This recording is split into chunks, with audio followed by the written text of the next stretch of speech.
Two song of 1971, or a number one and number two rock song of 1971. Crazy, right?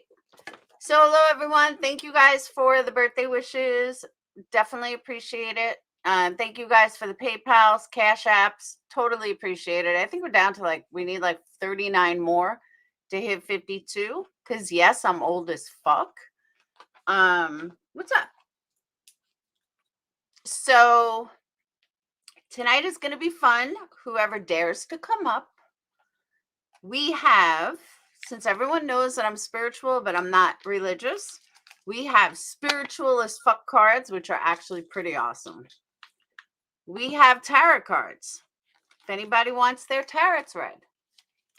We have sage burning. We have candles burning. We have my special magic sheet. We are prepared. Prepared. Woohoo, Twin Cities.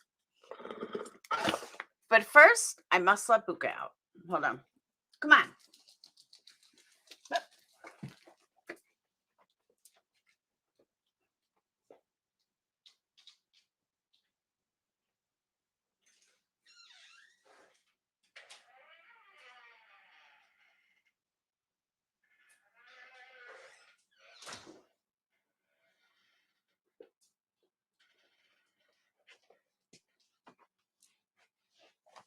All right. We have it all. Thank you. I dropped my sheet. You just 51. No, I'm 52. 52 today. And yeah. Hold on. My sheet fell. 1960. Let me tell you, the spiritual as fuck cards are awesome. I just bought them.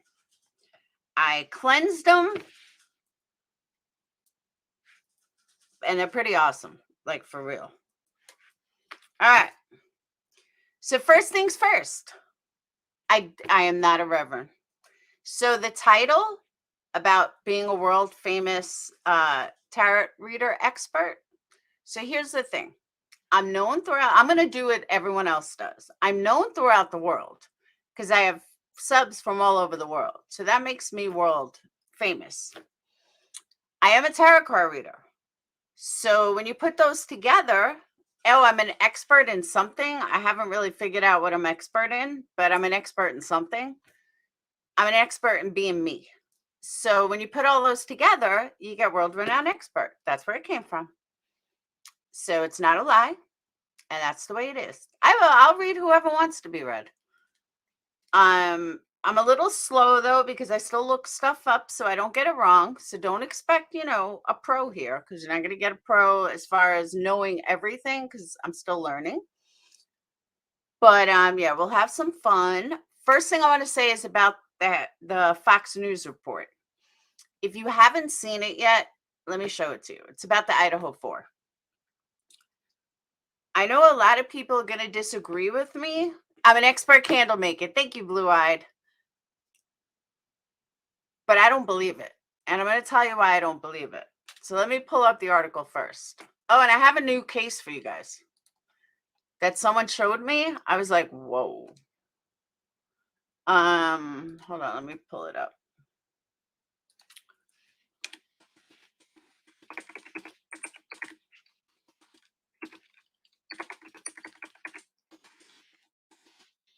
Yeah, new case. Okay, Fox News.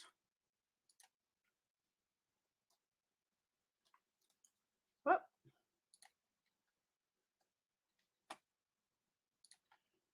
All right. Recording. So Fox News is saying that FBI surveillance team tracked Idaho quadruple murder suspect Brian Kohlberger and his father on a cross-country road trip from Washington State to Pennsylvania and asked Indiana police to pull him over, a law enforcement source told Fox News. The law enforcement source told Fox News that the FBI surveillance team was seeking video images of Kohlberger as well as his hands. Brian Koberger and his father were pulled over twice in Indiana on December 15th while making the cross-country trip. All right. I'm going to get into that too, Edward. I'm going to tell you why I don't believe it, why I think it's bullshit. Moscow police or somebody had stated that the FBI was tracking them for 4 days. Brian wasn't arrested until what, December 30th? How were they tracking him on the 15th? They were still asking for the car on the 15th. So you're going to tell me that they knew exactly who he was and the car he drove, and they were tracking him in the 15th, but didn't arrest him till the 30th? I don't believe that. I just don't. And I know that some people are going to think I'm wrong, but I don't know. Going on their own words, they said that they were only tracking him for 4 days. So now you knew who he was. You had the car. You had everything you needed back on the 15th of December, but you waited 15 more days. That's a long time, a really long time. How did they know that he was on his way to Pennsylvania? I don't know. I just don't buy it. I think it's bullshit. I really do.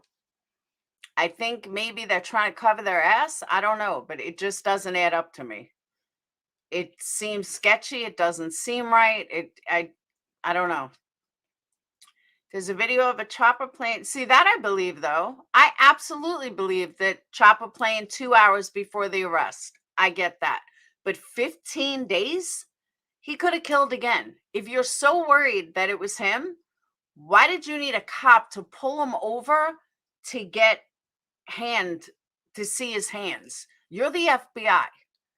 You could have pulled him over and popped out his tire and then pulled over to help him. I mean, there's so many things the FBI could have done. They didn't need Indiana State Police to pull him over. And why'd they pick Indiana? And how did they know the car? I don't know. I just don't buy it. I really don't. I think it's bullshit. Just my opinion. And why Indiana, though? Why'd they pick Indiana? I don't know. It just doesn't seem right to me. I just think it's a bullshit story. It's not like Fox hasn't put out bullshit stories before, but I don't know. Something in my gut tells me it's a bullshit story. I could be wrong. I'm not saying I'm definitely right. I think it's bullshit. Just my opinion.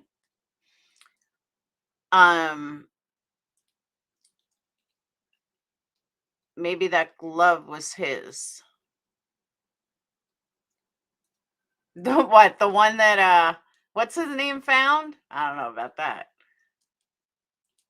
But you know what I'm saying though? If you were following him for 4 days, then you were following him for 15 days? You knew exactly who it was the whole time? And you knew that he was going to Pennsylvania? Come on. Hey, Captain, thank you. I believe 2 heroes in this case was the gas station manager who found the video and the woman in the Poconos who reported a car with the Washington state license plate in Pennsylvania. Okay, I'll go with that, Edward. Oh, I don't either, True Texan. I do not either. This is definitely not a slam dunk. Hands down, this is not a slam dunk. This is going to be hard.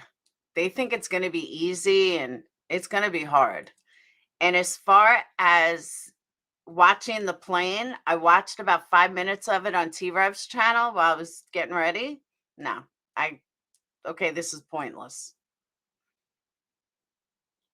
But a lot of people want to watch it. A lot of people think it's interesting to watch. I personally don't. They're not saying anything. They're not doing anything. They're just having a plane fly in. Big fucking deal. Like, I just can't get into that stuff. I just don't find the relevance of it, the point of it. Okay, so we know he's back in Iowa. We know he's back in Idaho. Okay, and that's why he was given a ticket. That's why he was given a ticket either time or not given a ticket either time. I don't know. Like someone left me a comment stating how, oh, I don't bring anything new to the case. Nobody does. I'm sorry, but watching a plane land is not fun to me. It's not even fucking relevant to me. Big deal, a plane lands. I mean, if he started shooting at them or ran away, yeah, that would be exciting. But okay, it's back in Iowa. I mean, I keep saying Iowa, back in Idaho. Okay. I don't need to watch it. Okay. I'll take your word for it. Like, give me the good stuff. Give me stuff that's worth a fuck. It was like JFK Lane. I know, like, this guy's not a celebrity. And like someone said, Tyler, at 7,000 people watching. That's insane to me. 7,000 people are interested in watching this plane crash. I mean, plane crash, this plane land. You're not going to see anything. I don't know. But that's just me. Like if I was there in person, like Brian Enton, I get why Brian Enton's there and, being on top of it. But from a YouTuber perspective, I don't know. I just don't see it. I think it's boring. But that's me. Can watch the replay of plane landing on fast most 2 times, otherwise not worth. That's sunset gaze, and that's how I see it. But we're not the norm. We are definitely not the norm. If Tyler had 7,000 and this one had 5,000, and whatever. I'll never bring shit like that new. But let me just make it clear: there's nothing new to bring in this case from day one. The cops have said nothing, zero, zilch. There's nothing new. People think that someone is coming out with something new. No, there's nothing new to bring. It's bullshit. We just want to see the killer. Are we insane? No. I want to see the killer like do something. Those of us that know you understand. Thank you, Red. They were following. I know, like he's not a celebrity. He is an alleged murderer. He's not a celebrity. People need to stop treating him like a celebrity and let things happen. We'll see where it goes. He's not even guilty yet. He's alleged. People have him hung already. We don't know. Thank you, Pearl. Exactly. They are making him a celebrity, and I don't get it. I really don't get it. But hey, that's what people want to watch. So be it. I'll never cater to it because I find it very boring. So that's just me. But like I was saying, I don't believe his story though. I really don't.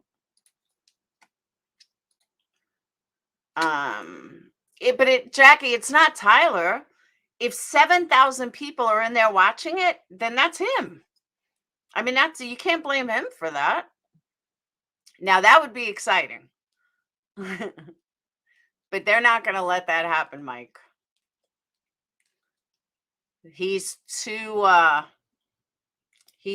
watched, I guess. See, I personally think he's going to either try to escape or he's going to hang himself. I have this gut feeling this is not going to trial. I have a feeling he's going to die by his own hands. I don't know why I think like this. I just do. Now, before I even get started, did anyone watch the new Bernie Madoff movie on Netflix? Highly recommend it, especially if you know Wall Street or you were around then. Really, really good series they put together. Thank you, Saren. Really good series they put together on the on Bernie Madoff and what went down in Wall Street and how things changed. And yeah, it was really good. If he's found guilty, do you think his parents will move out to Idaho? No, because he could go anywhere. He could go, like, look at Chris Watts. Chris Watts should be in Colorado, but he's not. He's in Wisconsin. So it all depends. But I think once they see the evidence that they have against him, I don't think that he's gonna survive. I don't know why. I just get that feeling. Like, not in the beginning, because I think he's going to seriously just, try to beat it. But if it is him, once it gets to the point that he's not going to beat it, I don't know. I just think he's going to off himself. Yeah, but Epstein didn't do it by his own hands.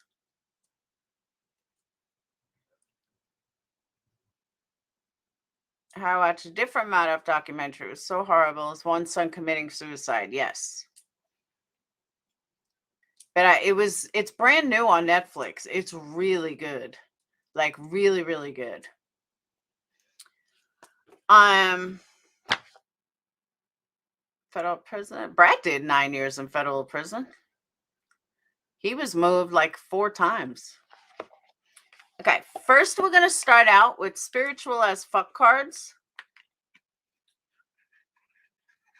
Because these pretty much go for everybody. So, who's not spiritual and who is spiritual? Thank you, Kim.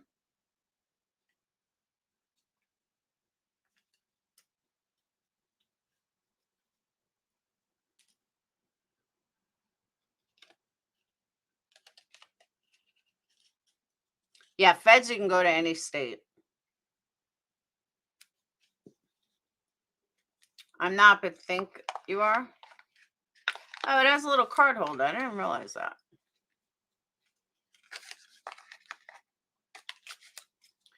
All right.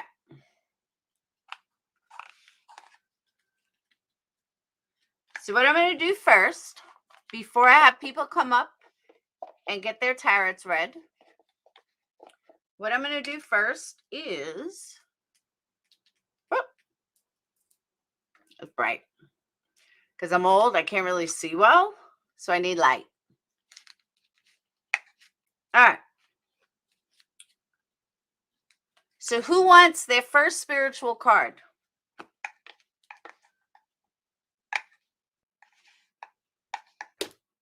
Spiritual, not religious. Who wants their first spiritual card? Hey, Johnny. Pick one. You? All right. Sassafras, since you were first, pick a number. And that's how many cards I'll count. So Sassafras, give me a number.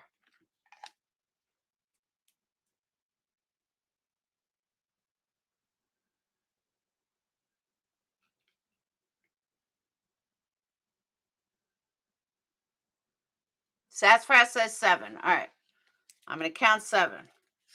1, 2, 3, 4, 5, 6, 7. Your card says,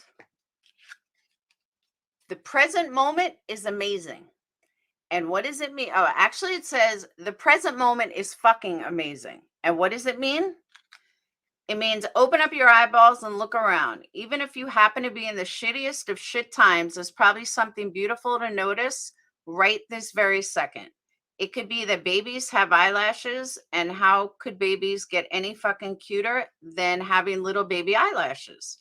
Or maybe it's just that you took a breath and you didn't think you'd be able to do that. You did it. Amazeballs. You fucking breathed. There you go. That was your card. Live for the moment. Next. Someone pick a number. This isn't tarot cards. This is just spiritual as fuck cards. 5. Okay. 1, 2, 3, 4, 5. It says, gossip dies when it hits wise ears. Okay. And that means here's how to get wise. Refuse to hear stories that aren't yours to hear. Refrain from telling stories that aren't yours to tell. If someone comes at you with, oh my God, did you hear about? Stop them right there and ask if it's gossip, rumor, dirt, or other such junk. This tends to kill everyone's shit-talking boner. 3. 1, 2, 3. Exhale that bullshit. Exhale that bullshit. Today, practice the ancient meditation technique of inhaling the good shit and exhaling the bullshit. Think of good shit like puppies and pandas and pineapple, or think of things that don't start with the letter P. Breathe that in like it sparkles. Exhale bullshit stuff like anxiety, self doubt, and resentment. Let it leave your body like dust being cleared out. It works. At the very least, you'll have an idea about what stuff you like and what stuff to dump on your therapist. I'm telling you, these cards are great. Okay, one more, and then I'm going to do someone's first tarot reading.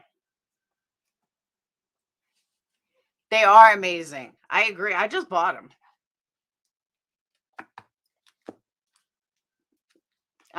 13.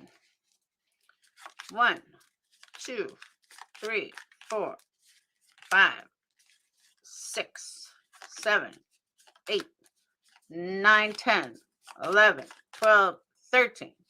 Go outside and do shit. It's been proven all over the place that trees and nature and fresh air and all that shit help fight depression, anxiety, addiction, and pretty much anything else that might ail you. Find some place to put your feet in the grass or in the dirt or the water or anywhere that's not concrete. A 5-minute nature break can reduce the amount of shitty thoughts in your brain drastically as fuck.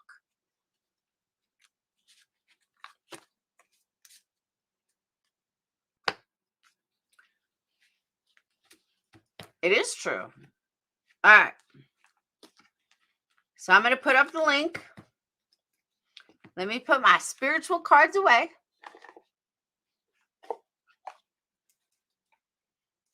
And they're called 99 inspirational cards for people who fucking need some inspiration. It's exactly what it says. Boop.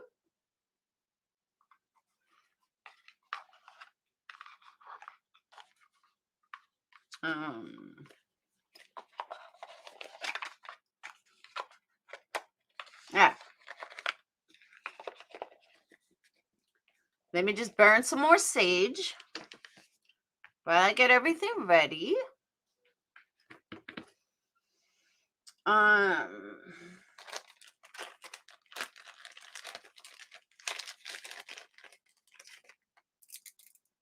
No, that's how the cards are written. I'm not like reading that. That's how the cards are written. All right. With my lighter. Uh-oh. Missing lighter.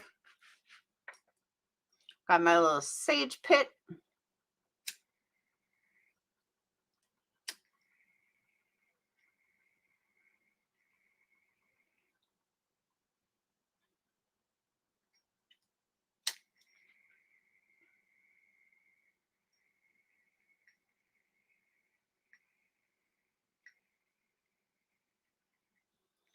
All right.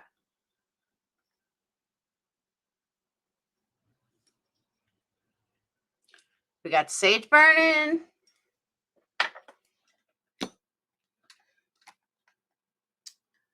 All right, I gotta drop a link. Hold on.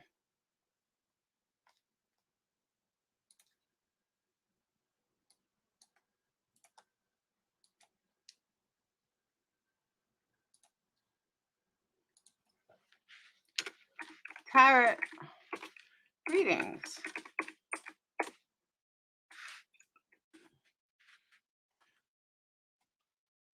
One at a time.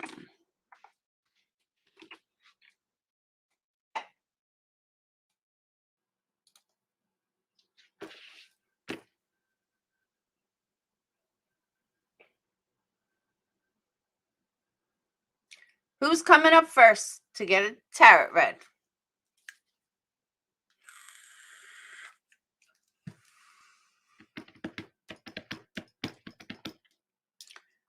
Yeah, I don't have a turban. I posted the link. Bullshit, I posted the link.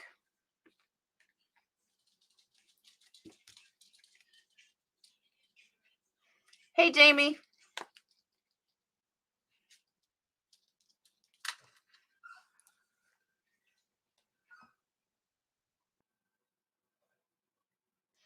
All right. What's up, Stone Gator? Hey everybody! Did you think it would have been anyone besides me to be the first one, Laura? Come on now. That's true. Good point. All right. Here we go. Makes me mad. Let's What? go. Makes me mad. What is? That. Shut up. Go away. Uh, All right. First three cards. All reversed. All right. I think the deck was upside down. No, it's not actually. I'm joking. No, it's not. Maybe it is. All right, we're gonna reshuffle. What did you have for dinner? Oh, my daughter cooked. She made whatchamacallit? She made pasta, organic pasta with organic sausage or beef, with garlic, and she made an organic salad. She wanted to cook. So Nice. I was eating my corn dogs going, I know Laura better be having a better dinner than this. it was a good dinner. It sounds good.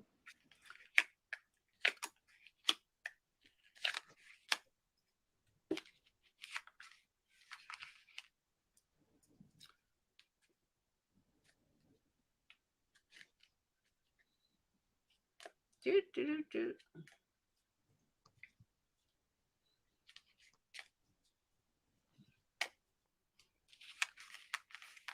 All right. 3 cards. Past, present, and future.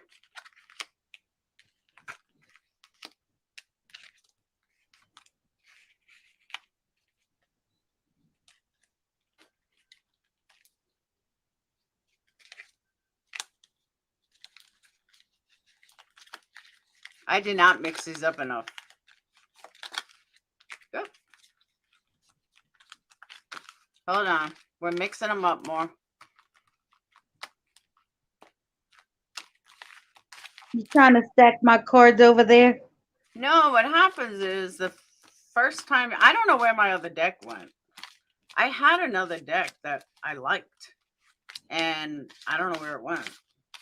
Sage said she didn't take it, but I think she did. And it just kind of disappeared. So I had to buy a new one. Then I had to sage it, make sure it was clean. I bought a pretty cool witchcraft book. They want to see the cards. Films, I wish I could. I don't have 2 cameras set up, and my desk is too small. I mean, it's not small anyway, but it's small for this. I can show the cards as I pick them. All right.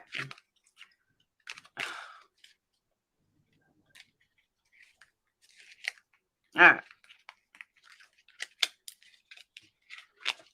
We got King of Wands.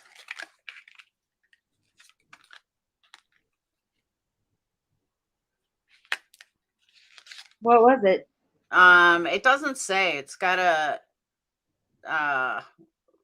7 something. Nope. Then you got this one upside down. Okay. So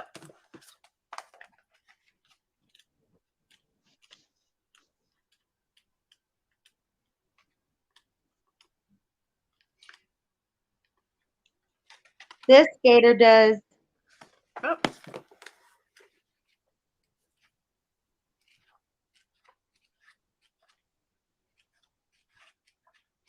See, I knew where everything was in the other one. I don't know where everything is in this one. Well, wait.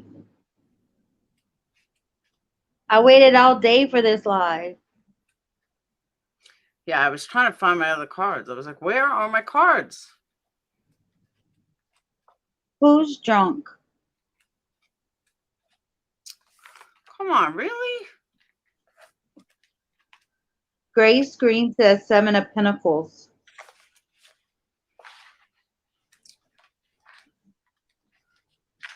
Not sure.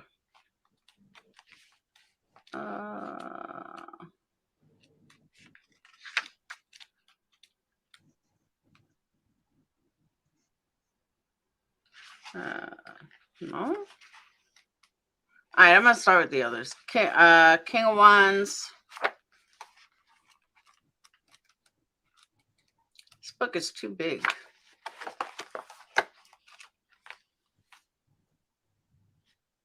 Oh, that's easy.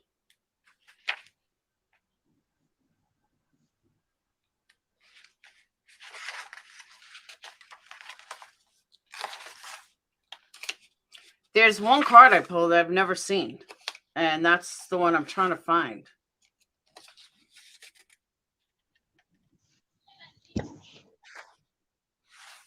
And that it's not in my other deck. And that's why I'm like, what the hell card is that? I can't even find the meaning.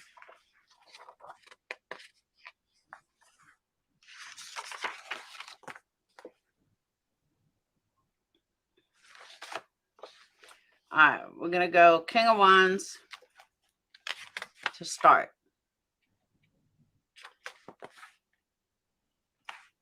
Power and authority, abuse of power or bullying. But there's a whole big meaning. All right.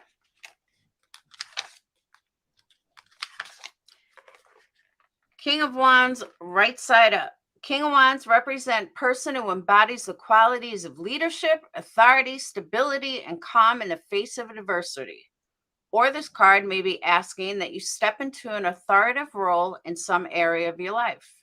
By relying on your instincts with maturity and confidence, you can take decisive action with enthusiasm.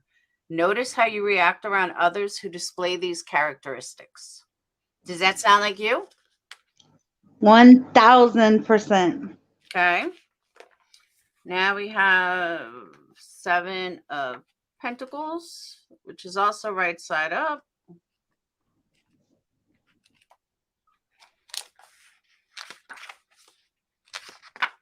Okay. You are so close to reaching your goal, which you are because we know that. Alas, it isn't time to celebrate quite yet. When you pause and look at your progress, you do so with gratitude rather than frustration. You're being asked to remember that the journey toward achievement is an adventure, not a destination. How can you enjoy the work you're doing even more? Trust that when time is right, the fruits of your labor will be perfectly ripe and celebration will be in order. Oh, Laura, thank you. I like that card. You are very close to seeing the tangible results of your efforts. Don't give up now. I just said in Discord I was quitting with Laura.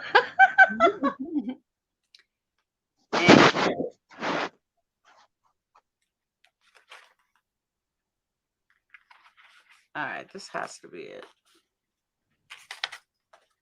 Oh, Oasis Friendly. Hit that sub button. Laura's amazing.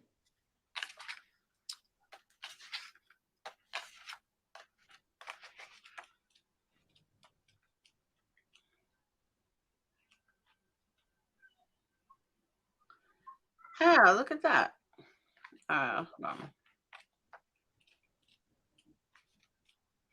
Don't tell me it's a bad card. No, it's just a card that I can't find. And like I said, I've never seen it before. It's not a cup. It's not. Put it up to the camera again. Does anyone know what card this is? Because I can't find it.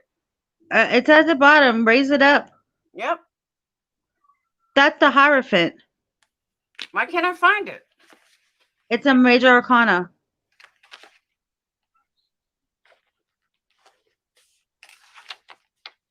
It's a what? It's a major arcana card. It's not like a... Yeah, I'm looking there. I'm not seeing there either. That's what I'm saying. I can't seem to find it anywhere.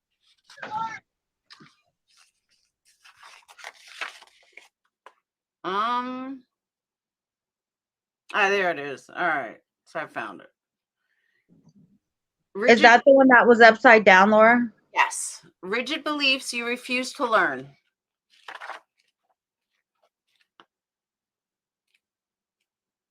That's what it says. All right. Here it is.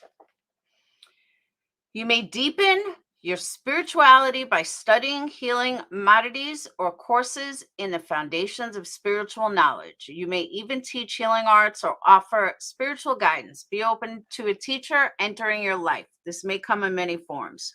The path of learning is never complete. Remain open to new courses of study and honor traditions while also forming your own unique set of values. And that is your past, present, and future. Now, if you want me to sum it up without reading, I'm going to sum it up for you. Listen better. Thank you, little Susie. Listen better. Be happy for your accomplishments. Know that your accomplishments are working towards the same goal. Don't take anything for granted. Make sure that love and love deeply, and believe in yourself, believe deeply. And that is what your cards mean in a nutshell. Oh, that was so sweet. Thank you so much. You're welcome. Was it Okay, good? I'll look at next. Yes, I loved it. All right. Yeah, better. I'll get tarot readings with Laura because they're accurate. See, there you go. See you in chat. See you in chat. All right. Winter Blue is up. What's up, Winter Blue? Thank you, Rock Jam. Thank you, Susie. What's up, Winter Blue? Hello, darling. How are you? I'm great. How are you? Are you ready for your tarot reading? I am, but can I ask you a quick question? Sure. I was watching your earlier live from today. I was babysitting my nieces and nephews, and I was kind of midway through the stream, and I kind of was getting the sense that there was some kind of big reveal, or I know it's your birthday and happy birthday. Thank you. I thought maybe you were leaving or something and I didn't know. And then when you came on live again, I went and joined this. So I'm sorry. What did I miss? I have thought about it because I can't stand the way the true crime genre has turned into, and what subscribers basically want is something that I'll never be able to do because I don't believe in it. Like 7,000 people watching a plane land. I can't think of anything more boring.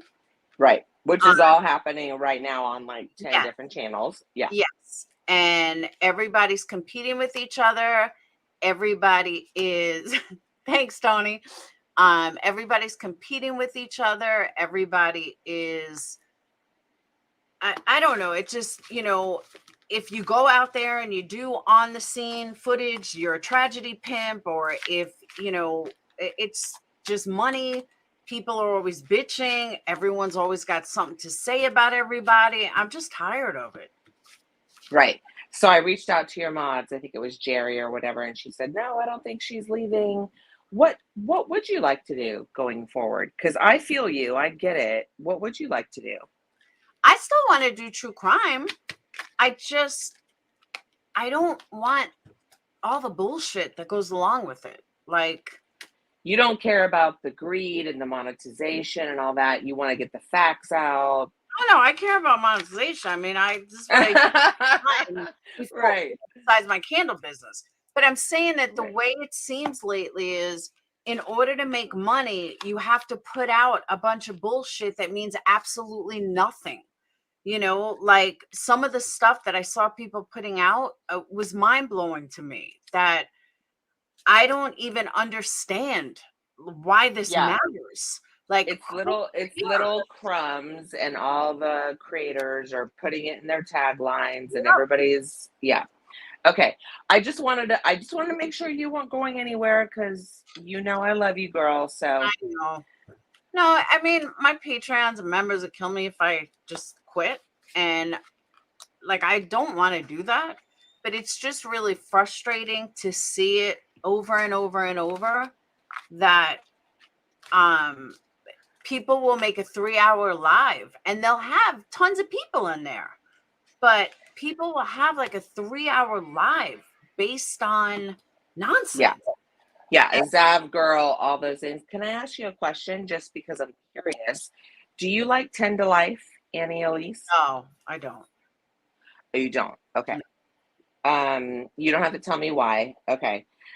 I've connected with you obviously recently, and with all the stuff we've connected on recently.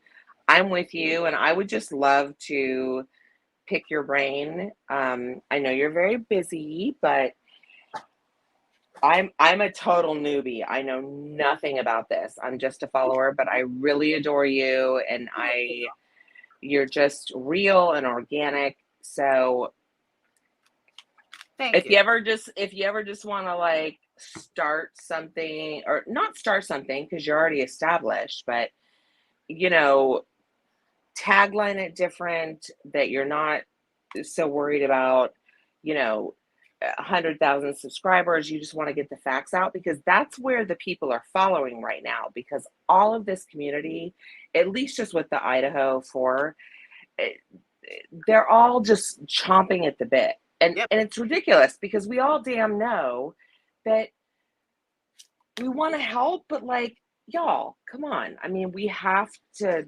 sit tight. Facts will come to fruition, and you do that. And So I'll tell you this much. Like, I like yeah. Zap, I like T-Rev. I like them at like T-Rev. All these people that go to his channel need somewhere to go. And I think he does a great job of catering to these people. Who is that? I don't think I've heard of T-Rev. He's a T-Rev. rapper who Okay. got into true crime and he's gained like 10,000 subs from this case, and has done a great job of call-ins. He's live like 12 hours a day. But Nice. and he does, I mean, he does Unlike Ryan. he does a good job, but it's the people that call in, like, you can't even listen to it. It's so much like, whoa. Yeah. Like you have to recognize your audience and try and figure that part out. And he does. He gives a place to people that run with conspiracies. He gives a place to people that, and he keeps factual. So, I mean, I'm a member to him. Like, I don't want anyone to think like I'm talking bad about him, but I'm saying the quality of his chat, I could not deal with. Like, I could not deal with every single conspiracy being said in every chat. I couldn't deal with it. But you like T-Rev. I do like him as a person. I think these people need a place to go, and I think he's doing a fantastic job of giving them that space to run with everything. And, he straightens it out, but it's... Well, before you leave tonight, if you could just put like in your chat, or not in your chat, but like in your information about this live in particular, anybody that you believe in and that you follow and believes in the guidelines that you do, I would love that, because I trust you. So I would really love to have some guidance on that. Okay. Now, as far as 10 to Life goes, I have debated doing... I'm sorry, you broke up. What was that? I have debated doing what she does in whatchamacallit, in 10 to Life, and just doing like uploads, 10 to 15-minute clips. Don't even go live. Just, go live like once in a blue moon. I have thought of that too. Do you have kids? I'm sorry, I can't remember. I have 3. I have 17-year-old twins and a 15-year-old son. Okay, so you have, and I'm not taking away from you, girl, because 17 and 2 15s is a lot. But she's got like toddlers and stuff, so that's probably why she does that. But I love your lives. I mean, I subscribe, I get the notifications, I listen all the time. So I think it's important, and I'm just very much weeding out all of the nonsense between all the news media, the glare, the you know what I'm talking about. The tragedy. Anyway, yeah. I hear you. Yep. I All get right. I just love you, and I love that you do candles, because candles is something that I wanted to try too. I'm trying to start my own.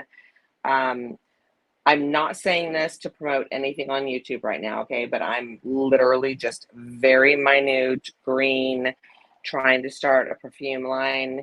And I just would love to learn from the people that I admire the most and are real. So, just thank you for everything. So I guess I would love to have you do my tarot. All right. The only thing is, I forgot Banfield is on now, and I actually think T-Rev is going to be on Banfield tonight, or so I heard. So, shoot. Okay. So I'm going to put tarot card readings on hold for an hour because, I got to watch my Banfield. Right. And see what happens. So you guys can stay up here if you want, but I'm going to put this on. So are you going to be streaming Banfield? Yeah. Okay, cool. I'll stay with you. Okay. Green, I'll add you too. So much love. I hope I can make you proud and try to leave an impact on this world and on Laura, like you did. Can you guys hear it? No. Yes or no? Laura, I have a quick question. I don't know if you can hear me. Oh, it's been rescheduled? All right. What's your question? Who said they had a question? What happened? Grace, was it you that had a question? I guess not. All right. You can hear Banfield. All right, good. He has such an infectious smile and a charismatic personality. And if you knew anything about Xana as well, they were very similar in how they acted together. They were always so happy, and the way she would talk and smile about him was something I've never seen her do before. She truly loved him so much, and I know he had so much love for her. We are eternally grateful that we spent so much time with him. And I want to remind you that that's the most important message that we have for you and your families, is to make sure that you spend as much time as possible with those people, because time is precious and it's something you can't get back.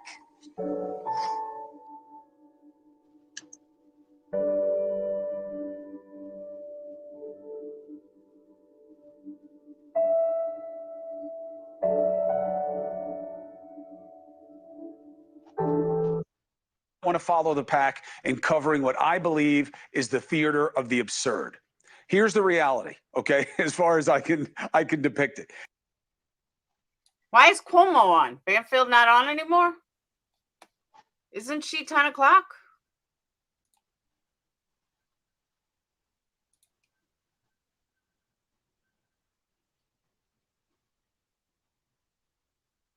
I guess she's not on same time slot, so we'll have to catch her later. She's on a 1. All right. I guess we missed her. I always thought she was on a 10. Oh no, that's wrong. I'm wrong. All right, I screwed up.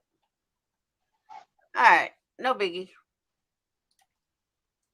Back to tarot readings. All right. Postpone till tomorrow night for T-Rob with Ashley. Oh, okay. What's up, Grace? Now everyone left me. She's on at 9. I thought she was on at 10. Oh, well. Oh, well. We'll catch her later.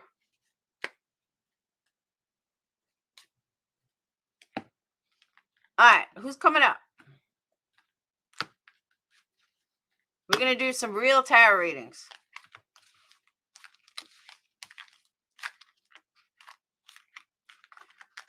So while I'm waiting for someone to come up, let me tell you guys about this case.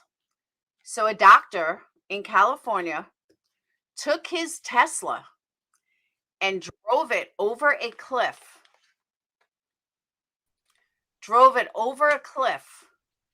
fell 250 feet. Every single one of them survived.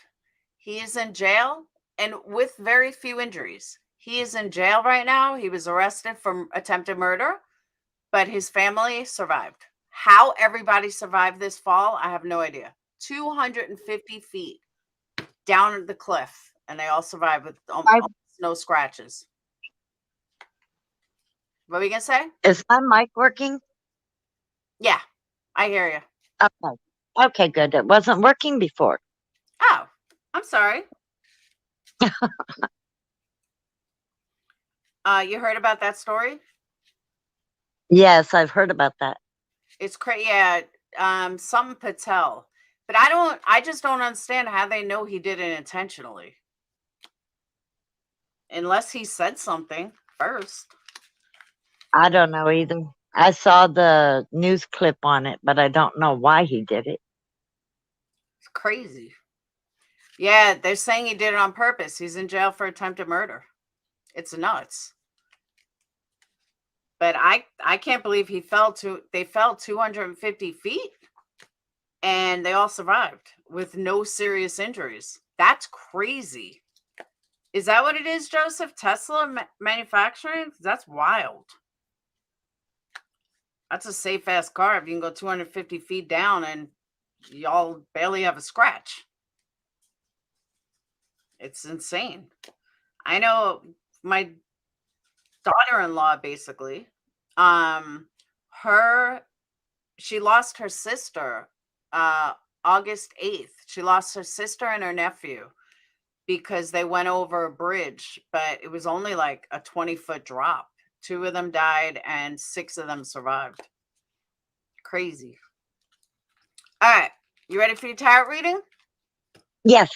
All right. First card is the Empress, upside down. Second card is swords, 6 of swords. Third card is 5 of swords. So you got swords. All right. The Empress.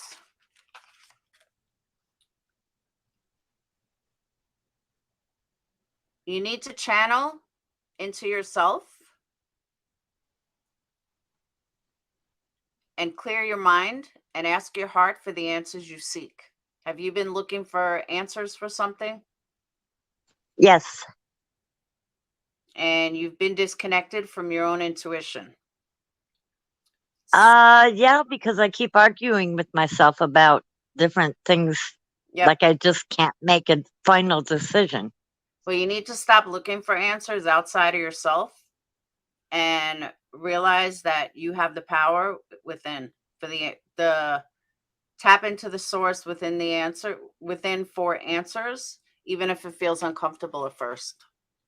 That's so true because I'm so used to, when you're programmed to not have a voice or nobody gives a, what about what you think. It's kind of like you don't speak for yourself. You don't think for yourself or feel for yourself. And so I have to work on that. Looks like you're also going through some conflict within yourself. Yeah, I try to make decisions and I'm like beating myself up. Well, the 6 of Swords is telling you to guide yourself toward release, both mentally and emotionally.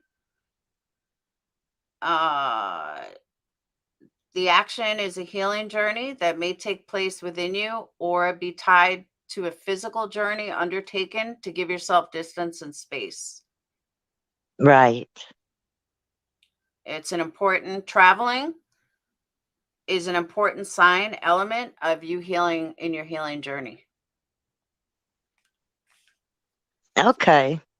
And that totally makes sense. And understand that conflict. Are you in a relationship that you're arguing a lot or quarreling? No, I'm not in a relationship. I don't argue. I'm over that. What about family, friends? No. Okay. Because the Five of Swords is how you manage yourself during moments until you evolve. Start understanding your triggers. Take time for yourself. Take time for self-reflection. Let go of feelings of anger and ask yourself what they can teach you about your personal power. That makes sense because I do argue with myself when I can't make a decision on things. Mm-hmm. It's saying conflicts with family and close friends can help renew those relationships if you dedicate your energy to finding the root of all hostility. Actively address hurt feelings often leads to improved communication. Okay. And there was your past, present, and future reading. Yay. Thank you so much. You're welcome. Have a good day. You too. Bye-bye. Bye, Ann. All right. What's up, Carolyn? Nothing, not much. How are you? You ready for your 3-card reading? Yeah, go for it. All right. Now I can step down. Got to mix up the Happy cards. birthday.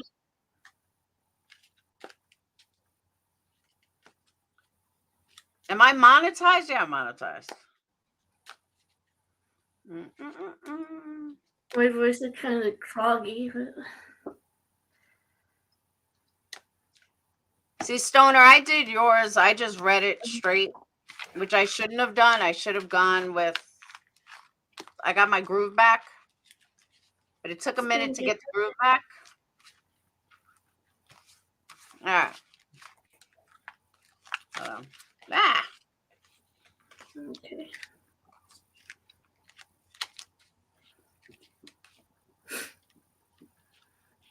So far, I'm 2 for 2.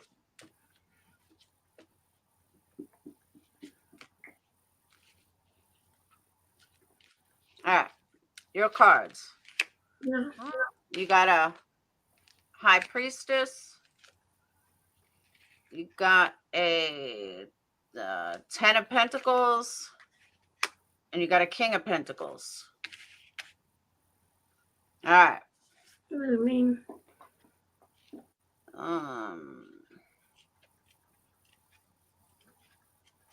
Nope. All right. Knight. Nope. All right. Your past. You have financial stability, generosity, and drive. True? I would say so. Are you going through something now that requires you to take a leadership role or make a financial decision on behalf of others? Yeah. Do I need to tell you what they are? Use your inner resources to benefit of others. 10.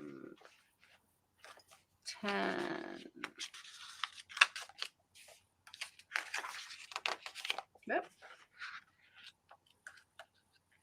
All right. You're present. And I know I'm doing this backwards, but focus on spending. Are you not spending enough time with people that you love? Yeah, I'm not. I've kind of. I mean, because we both work a lot and different hours and such like that, and most of my family is back in Colorado, so Okay. yeah. Have you been putting aside funds to see them? I'm trying. Yeah, I have. Yeah. Because the cards are telling me that you should be putting aside funds that will benefit yourself by going to see them. Yeah. And enjoy the present while planning for this prosperous future. Yeah. And last one is your past. Yeah.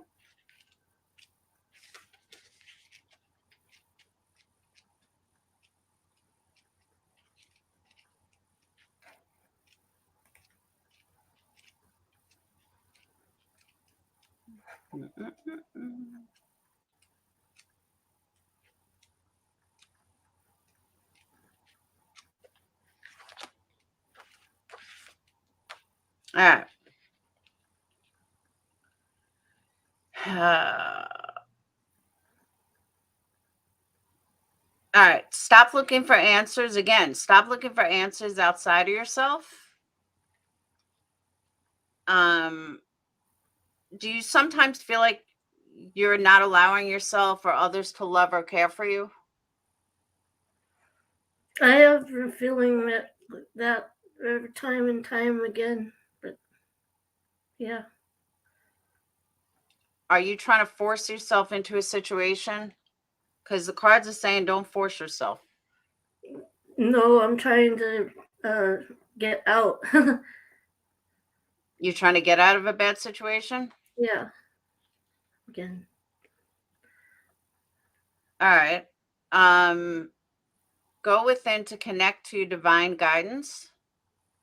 Strengthen your intuition, deepens your spiritual practice. Trust yourself, follow your intuition, even if it leads you to not make logical decisions at first, or if it doesn't make sense, follow it anyway. That's it. Those are your 3 cards. Okay, thank you. You're welcome. Very spot on. I told you guys I was good. Yeah, you are. I'm gonna step down now. Happy birthday again. Thank you, honey. You're welcome. Bye. Bye, hon. Bye.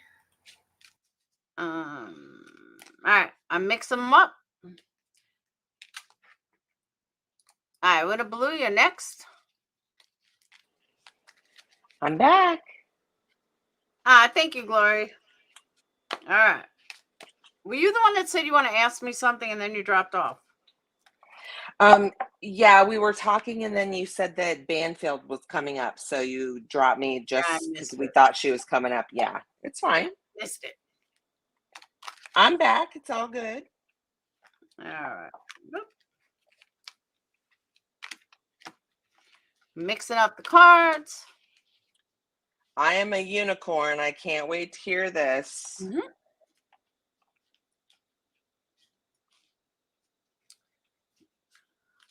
Yeah, private tarot card readings.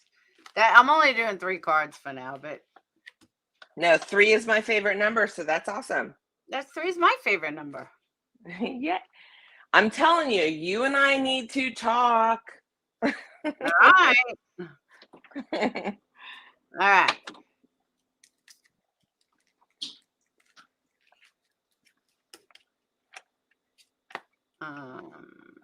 Maybe that's what I'll change my channel to tarot reading. It works for others. All right. That's right. You have way many more talents, but this is a great thing. And that's why I'm really curious, not to put the pressure on, but, well, I'll tell you after. I want to see what you pull. All right. You got first card, Knight of Wands. Your second card is an upside down Hermit.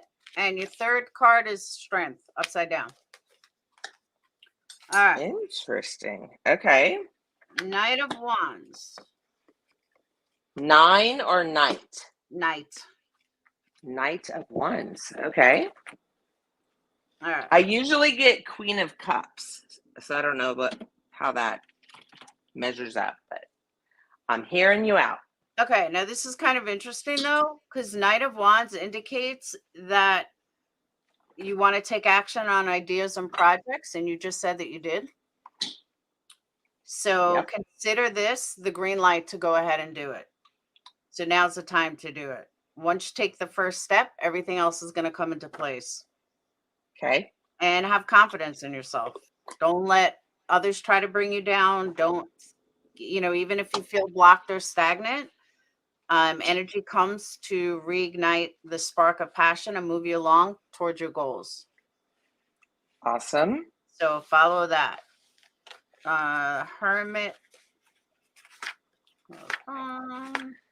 That would be me to a T, probably. I have a very interesting life, a very Hollywood, Los Angeles, lots of stories, need to write a book life. But I can't wait to hear what you have to say about Hermit, because that's where I'm at kind of now. So you don't mind being alone? You don't mind exploring inner worlds that connect deeply to your inner truth? Listening to your inner wisdom by spending time alone is what you do best. Yep. And you're deep in the process currently of soul searching and finding your inner truth. Absolutely.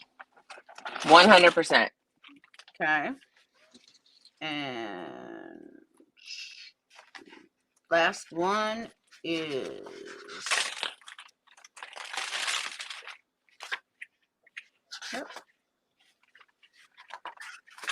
I'm scared.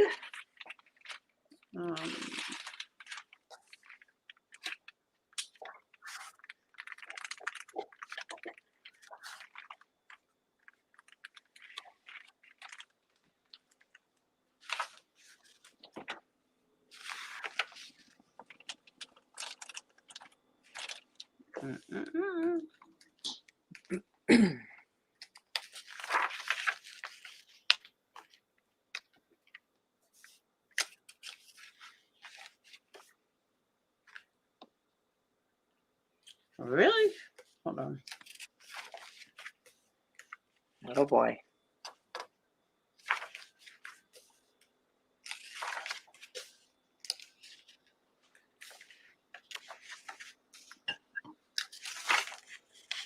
There it is. All right. Have you done numerology, Laura? Because I feel like you'd be really good at it. I've done a lot of numerology. Okay. I used to do them on candles. Oh, that's awesome. Labels were such a pain in the ass. All right. I'm sorry to interrupt, but is numerology part of the candles that you do now? Yeah, kind of. Yes and no. I mean, they are, but I used to put them on the labels and it just became too much. So I was like, you know what? I can't do this on the labels anymore. Yeah, gotcha. Okay. So your final card is Strength. And it seems like you're lacking self-confidence lately and you don't trust yourself to start out on this business venture. And it's to the point that you're feeling apprehensive about taking action. You're feeling weak or uncomfortable or even a bit vulnerable. Well, I'm telling you, go for it. Don't let insecurity stop you from reaching your goals, because honestly, you can't fail. I mean, the only way people can fail is if they don't try. Nobody can ever fail as long as they try. I know you only pulled 3 cards, but do you see that maybe somebody else would be doing that with me, helping me along with that? What? Kind of yin and yang? Not giving you confidence or trying to give you confidence? No, I have the confidence, but I have other things that are trying to stop me from doing that. So do you see anything that maybe another person in my immediate circle that brings me that confidence and is my ally, that even 2 would be better than 1? Not seeing that on 3 cards, but what I can tell you is you can't go wrong if you have other people giving you confidence. However, your other 2 cards that pulled up was more about yourself. It seemed like you were more of a loner, and that based on the cards alone, you don't need anybody to help you. You can do it all by yourself. And all your strength comes from you. Yep, I can. Thank you. Welcome. And keep on keeping on, my love. You're beautiful and you're kind, and just keep doing what you're doing. And I literally one day may reach out to you and need a mentor or whatever, but I trust you, and you're just a light in these very dark times right now. Thank you. You bet. Say that. Hold on. and let me read you one. Pick a number. Okay. Pick a number. Pick a number. All right. 7 has always been my go-to. So 3 has been my big one that I keep going to, that I like. Accept the good in your life and know you're a fucking delight. Once you notice the good shit going on in your life, more good shit starts happening. It's like a magnet and a dung beetle. Fun fact. Once a dung beetle gets a little nub of poop, he runs around with it and more and it grows and grows and grows. Goodness is like that. That was your card. That was the first card? That was number 3 out of this deck. By the way, in my bathroom is a very expensive limited edition bought by an ex-boyfriend in a highfalutin, furniture store, and he literally bought me this art. It's an original, it's limited, and it's of like a queen, like a princess, waving her wand down at beetles. See? Yep. There you go. It all means something. You got something going on there, babe. I'm telling you. People didn't believe me. Well, they should. So everybody like and subscribe and do all the things and stop watching all this nonsense media. The truth will come to light, but Laura will bring it in due time. I agree. Totally Love agree. you, girl. Love you too. All right, bye. Bye. All right, who's next? Gator, you want to come back up?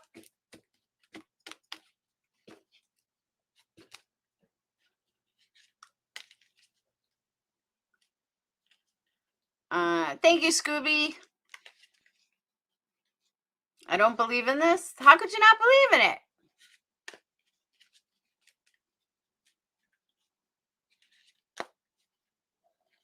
Who's up next?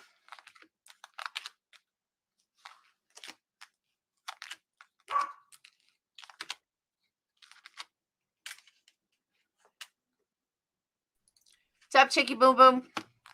Hello, friends. It's me.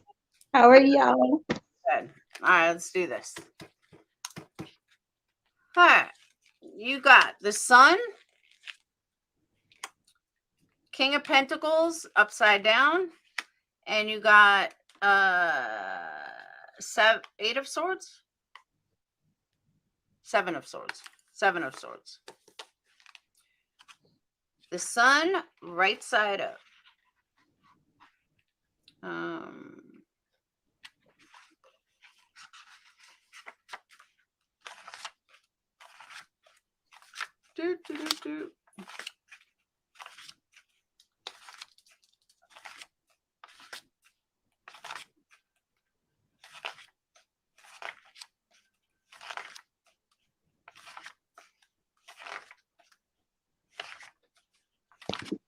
Smoke them if you got them.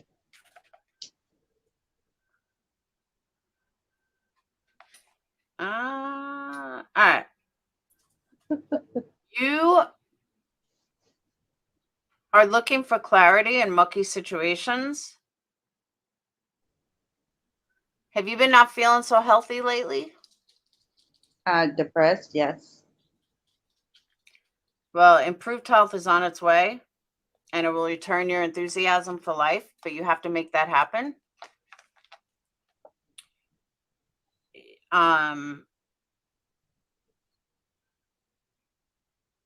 Consider pursuing some inner child healing work. Find a new passion or engaging in a new hobby. That will help. Have you thought about that? Oh, thought about it many a times. So but it's out part of my BPD that I got from my childhood. It's just episodes that I go through. Okay, but the only way that you are going to get this renewed vitality is if you just go for it. So you have to go for it. You have to try. Yeah, And- I told myself that actually today. but it's coming though. I mean, it's showing that it's coming. So now you're present.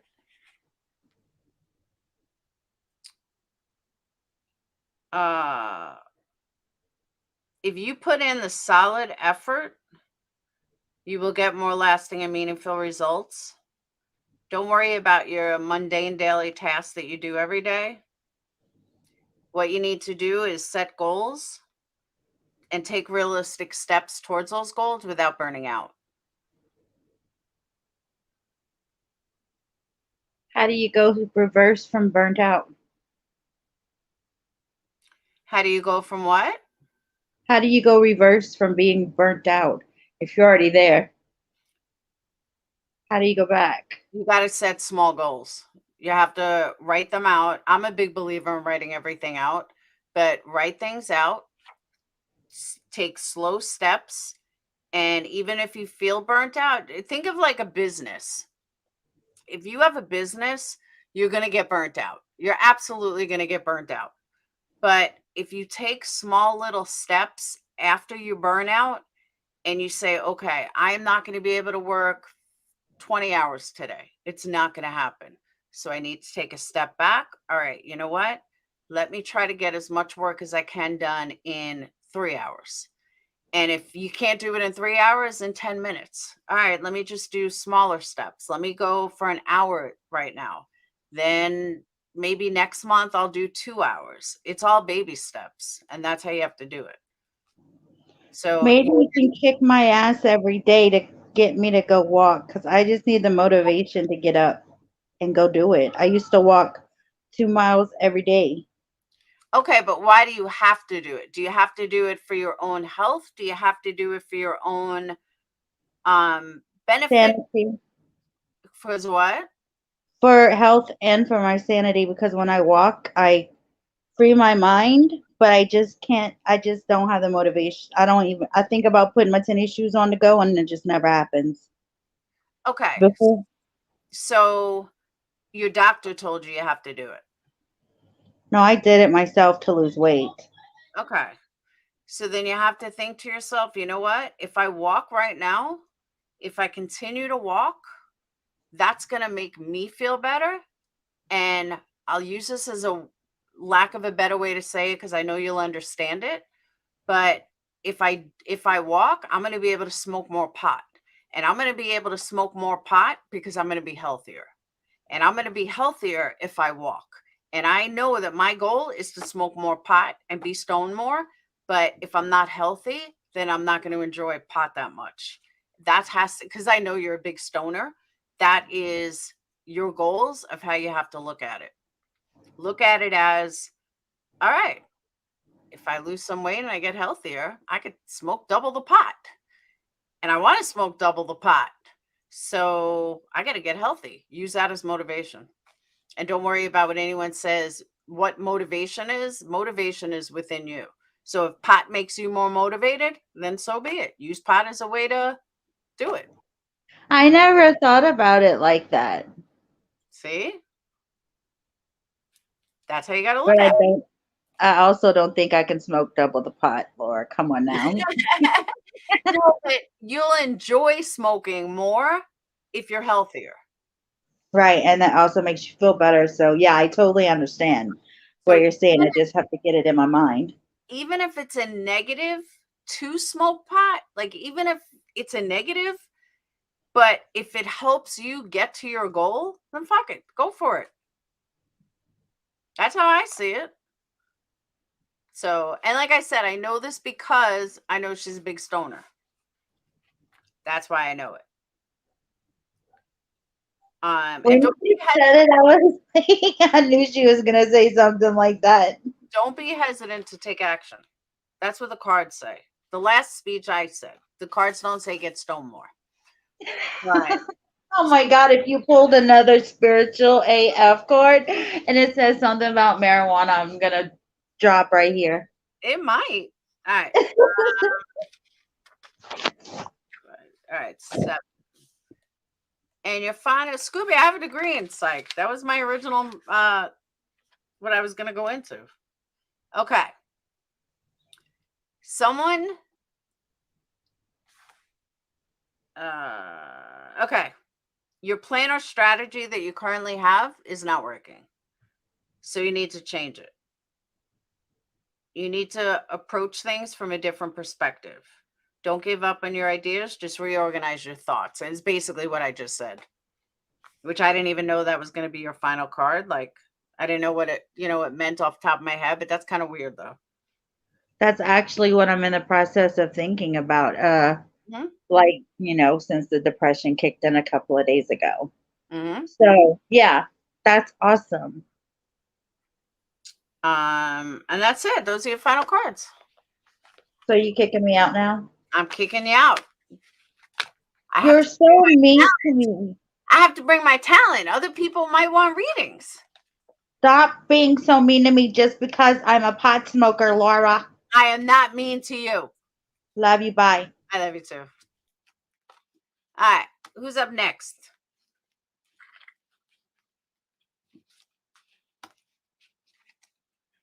Oh, I forgot her card.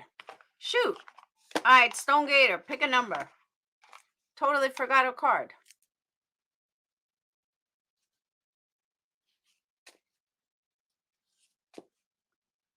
Stoner, where you at? I need you to pick a number. Boop, boop, boop, boop. 7. All right. 1, 2, 3, 4, 5, 6, 7. Fuck what they think. Put this card in your pocket and use it as your mantra today. All day and tomorrow while they're at it. Fuck what they think. Fuck what they think. Fuck what they think. All together now. Fuck what they think. Let freedom ring. Fuck what they think for the win. That was your card.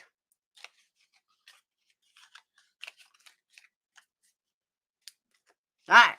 Who's next? I need to burn more sage.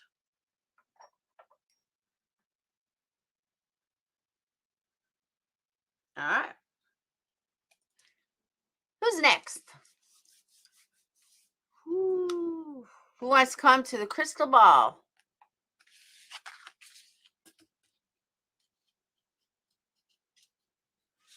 Do.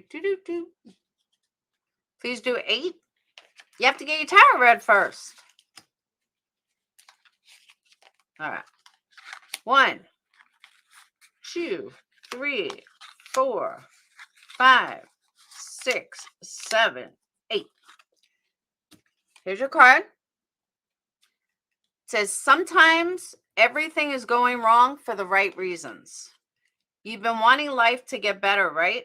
We often forget that in order for things to change, the status quo needs to get shaken up, and the stuff that no longer serves us needs to leave to make room for the good shit. We all love the phoenix rising from the ashes, but we forget the part where her nest is a bonfire and she's on fire, and shit is scary as fuck. Remember, you want to be a phoenix, you got to learn to love the fire.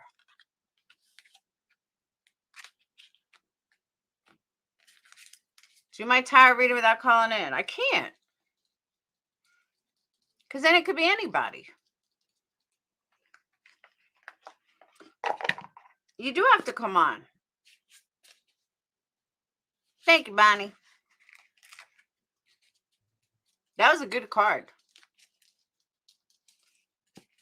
Because if I just pick anybody, if I just say you, April, and you're not up here, it could be anybody.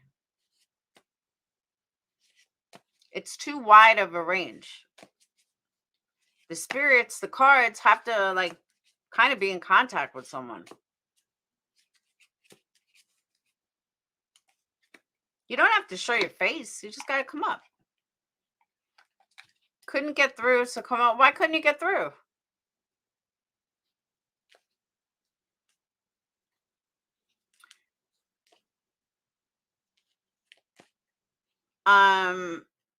Where'd you get your kids' names? I know. I want to watch it, Swendega. Where to get my kids' names? Phoenix was Rise from the Ashes. I was very into the Egyptian Book from the Dead. Egyptian Book of the Dead, which is where Phoenix's name came from. Sage actually means protect from evil. And that's where she got her name from, because they're twins, and Rise from the Ashes and protect from evil, they kind of went hand in hand. And then Dayton's name, a nurse gave him. If you go to Angel Talks Too Fast and go to her research on Hawkins County, you see why a slam dunk Brian is obsolete. We have a huge corridor. Huh?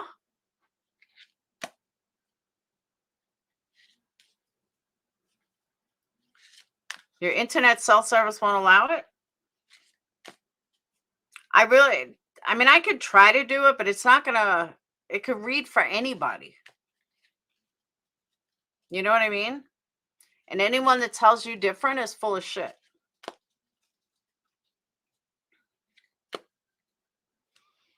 Hold on. Did I miss, I saw someone say, Bonnie, it was you, I think, that said something.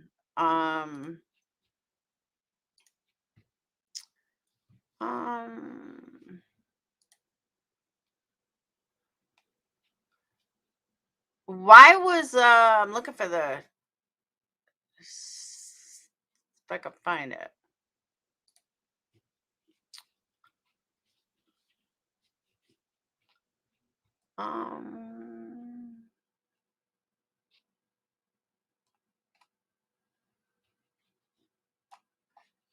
Yeah, I thought somebody said something about heart of something.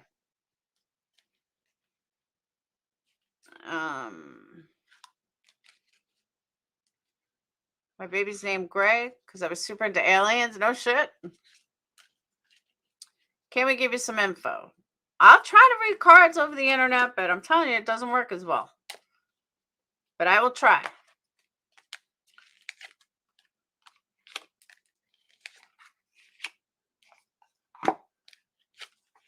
Okay. Hold on. Okay.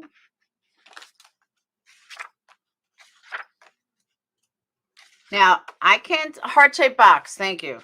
Yeah, get her out of here. Tell her to go back to MM, where she belongs. Okay.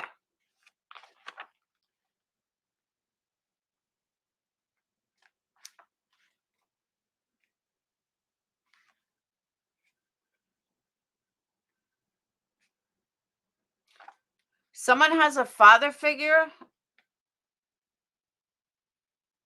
that's kind of forcing them to be too hard on themselves. Maybe you're butting heads with someone.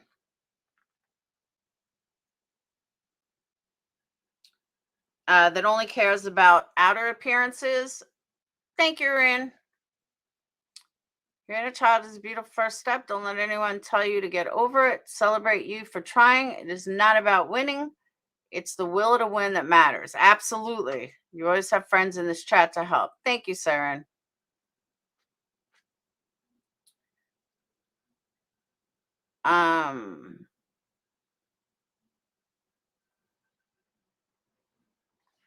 So someone here is going through they're struggling with their own ability to be generous.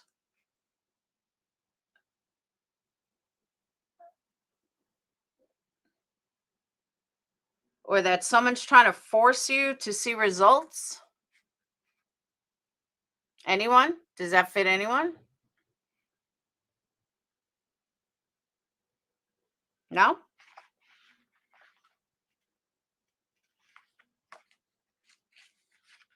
Know your self-value. Amen to that.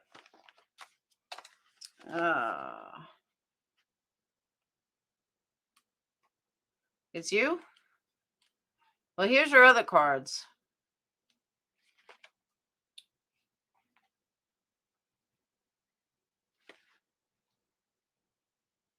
The Six of Pentacles wants to know your relationship is forgiving and receiving.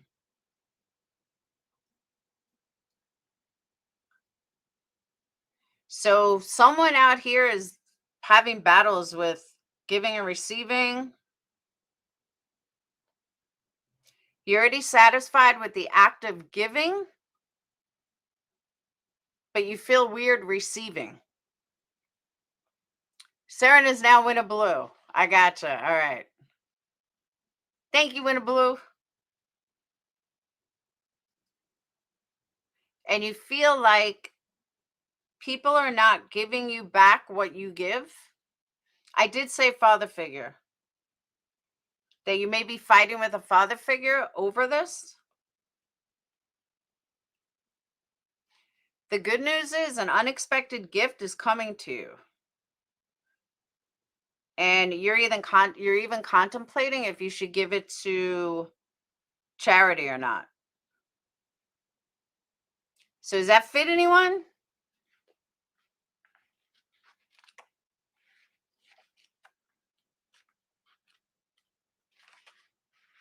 Anyone?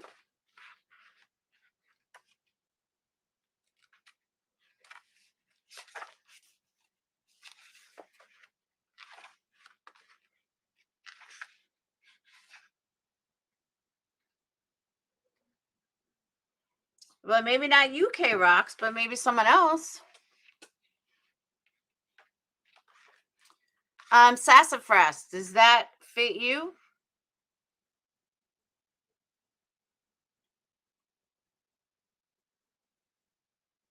Total witchcraft, we list. And I'm going to cast this spell right on you. My hocus pocus right on you, we list. You should change your name to Brainless. It might work. You can't come up again. Laura, What? you hurt all my pothead friends. I That what? was in the chat. You hurt all my pothead friends' feelings that were in the chat. Why? Because you kicked me out because I was pothead. No, I didn't kick you out because you were a pothead. What are you talking about? You didn't kick me out to do more readings because no one else came up. No, because everyone has 3 cards. That's all. I was about to say everybody has 6 minutes. No, I was gonna say everyone has 3 cards. That's I'm all. just messing with you so you're not up here by yourself. You just stoned.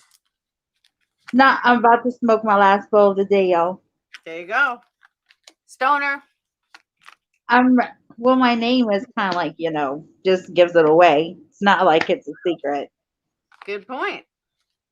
Hey, Tar Healer. So you had a good day? You got some cleats? I did. Did you get you a pair too? Did I what? Did you get you a pair of cleats also? No. But I did get a really nice makeup palette and some new makeup, and that's it. Is that what you wearing tonight, ma'am? Yeah. Well, some of it is. I also had other makeup on from earlier. You bought an eyeshadow palette, you said? Yeah, not that I needed one, but I saw it in Sephora and I had to have it. What brand is it? Huda Enchanted, I think it's called. It's awesome. They have a 420 palette. Who makes? I think. Seeing it might not Morphe. I don't know. I don't remember the name brand, but it is a 420 week palette, and all the shades are green. It's beautiful, Laura. Okay. Yeah, I don't wear green, so I would Me not. neither. I wanted to hang it on my wall. Mm-hmm. So Sassafras, that did fit you? Now I know. Where's all your friends, Laura? Why are they not on panel with you? I have no idea. I don't even know where anyone is. I guess people don't like the spirit talk. They like it everywhere else. What the hell? Exactly. Thank you. My point exactly. Turn that spirit box on, Laura. Let's give them what they really want. Yeah, I can't do it. I I'm won't. just joking.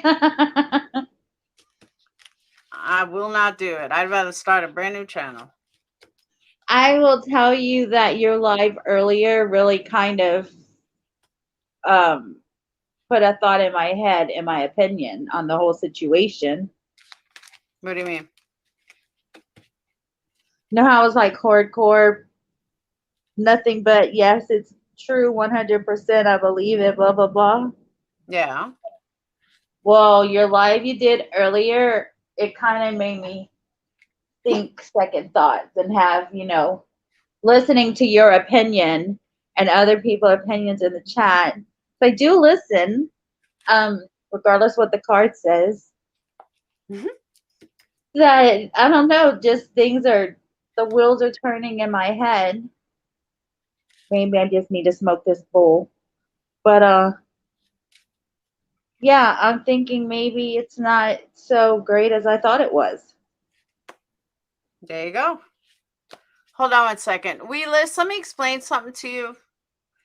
Jesus Christ has nothing to do with tarot cards and has nothing to do with witchcraft. It has nothing to do with anything.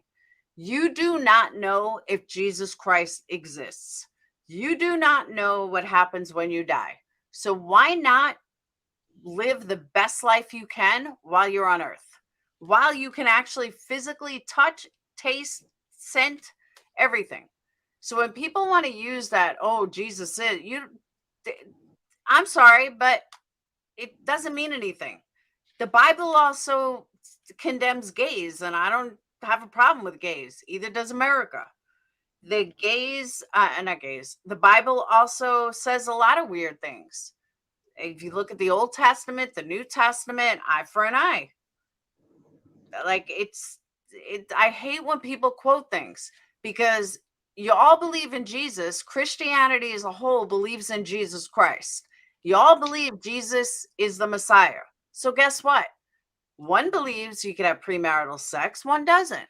One believes their priest can get married and one doesn't. Don't stop picking and choosing what you want to take out of the Bible, because the Bible says a lot of really fucked up things that you could never live your life by. But you're going to be a typical Christian and just pick and choose what you want out of the Bible instead of following what the Bible really says, which is pretty some sick shit. So there's that. No, it's all right, Beowulf. I'm just saying.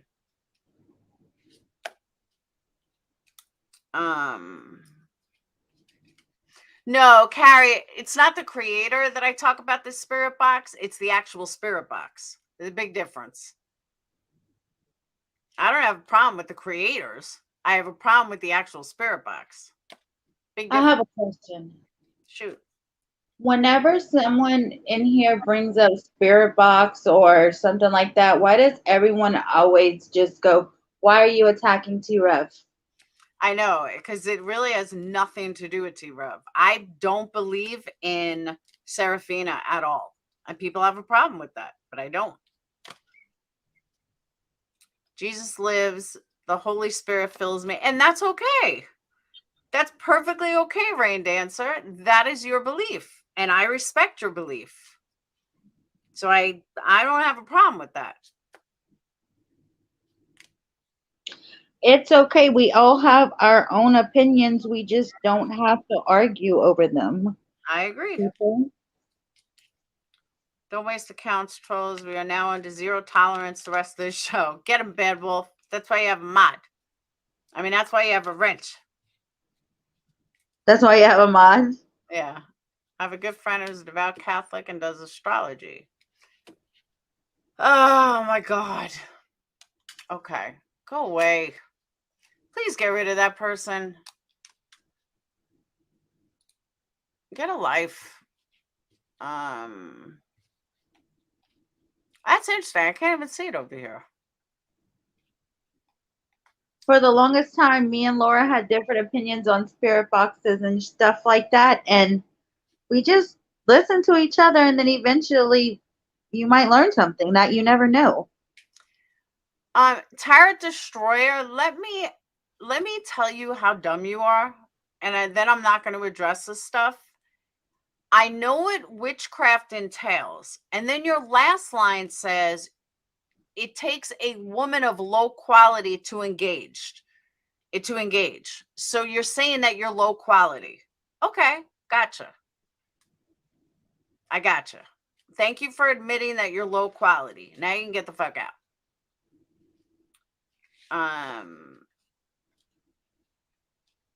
Oh no, but it is Carrie.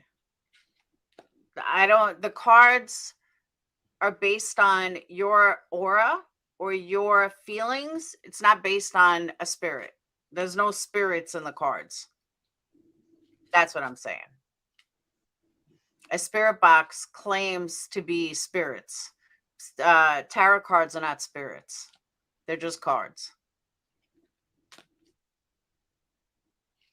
You have the best mods, Laura. I can't deal with them half the time. I'm always laughing. Mm-hmm. Thanks. They just told the trolls while they were blocked to go look at your candle website. Mm-hmm. That's like the best. Something to do after your block trolls. Is there a list for readings? No, just come up. Oasis, you got to come up. Do you know who that is? I think I really like them if they're new. Who? Oasis Friendly. Oh, they're trolling. But they're well. They're a funny troll. Yeah, I like them. Thanks, troll, for the laughs. Or they're a drunk troll. I haven't figured out the difference. But I think they come from Summer Wells because they talk about Summer Wells. Oh.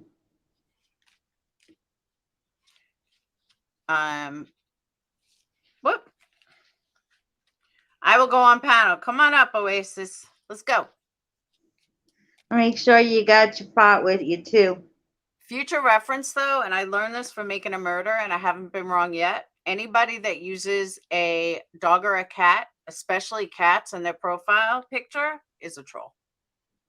Oh, really? Mm-hmm. During Making a Murder, every single person that used a cat was a troll. Everyone. I don't know why. I don't know why they all did the same thing, but it was actually pretty funny.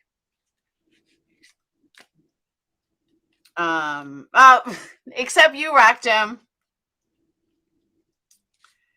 I thought it was spirit guides. No. It's your own energy from your own body. Correct. Yeah, you just click on the pin link if you want to come up. But if I don't know you and I've never seen you before, you're gonna have to show me that you're not gonna whatchamacallit, that you're not gonna porn me. What's wrong is no strippers tonight for Laura's party. No strippers allowed. No, unless you look like John Travolta. But it fits my daughter. I know I see some of you guys have cats, but I'm serious though. In general, it's a general rule of thumb. I think Tinker's profile is an animal. They say, look at my avatar. Oh, I described your daughter?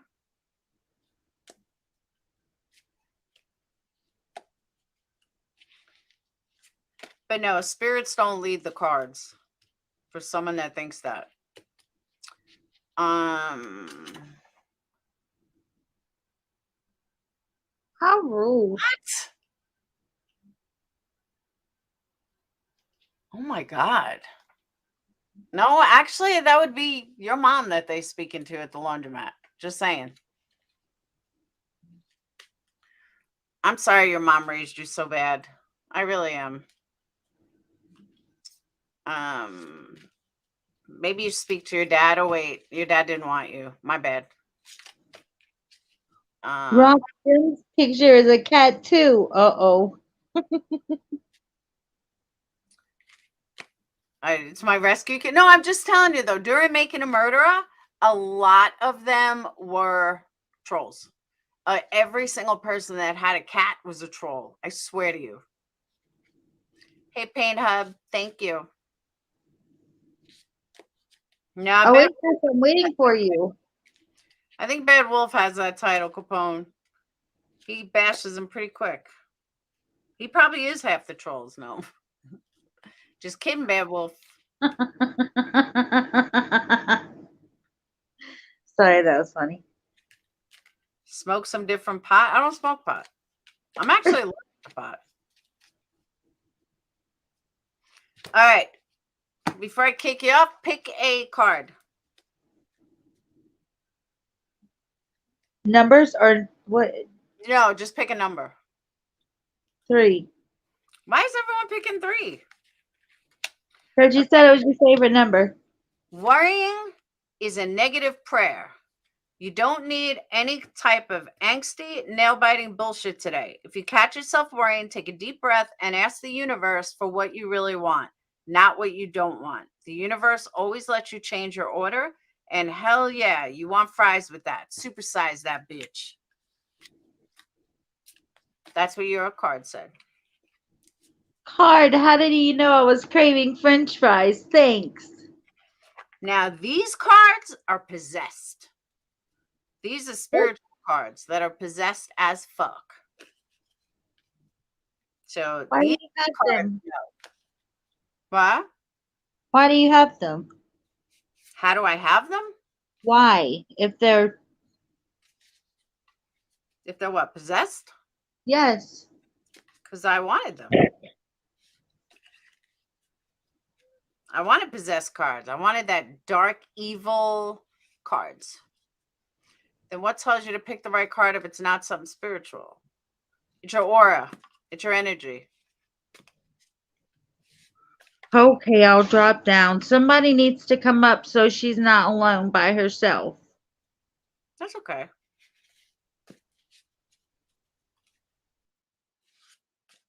And I didn't say it wasn't spiritual. I said it wasn't spirits. Spirits don't lead cards.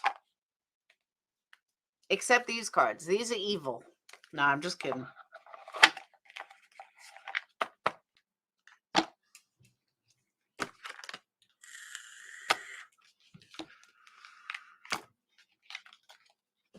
It's also readers' vibrations. Some say that. I know, right, Red? I got 100 fucking people in here. I can't even believe I have trolls. Like, don't you have someone else to go bother? Just polish the wrench, snip, Barney 5 style. You can come up. Come on up. I just keep mixing up cards. You just from your bathroom, that would piss them off even more. Yeah, right?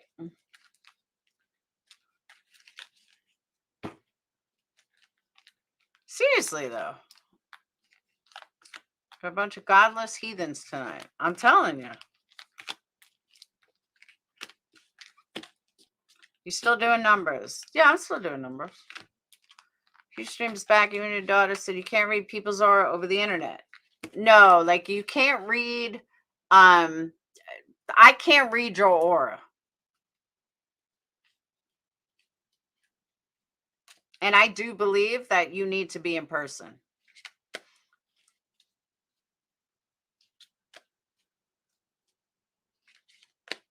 Steven, you really can't. You're missing the whole point of this.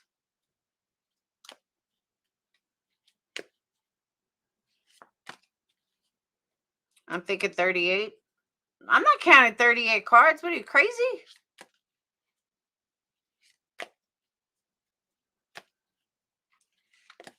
Oops.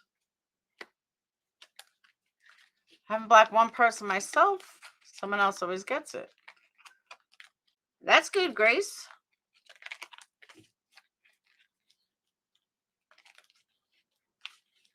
Who's coming up for the reading? Let's go. 4. All right, hold on. Let me get my spirit cards out. 1, 2, 3. Self-care isn't selfish. If you were really going to take care of yourself today, what would you do? So why aren't you doing that? No healthy person wants you to sacrifice for them. Really, anyone who wants that from you is a selfish jerk. Don't assume that the people in your life are selfish jerks who can handle you doing what you need to do for yourself.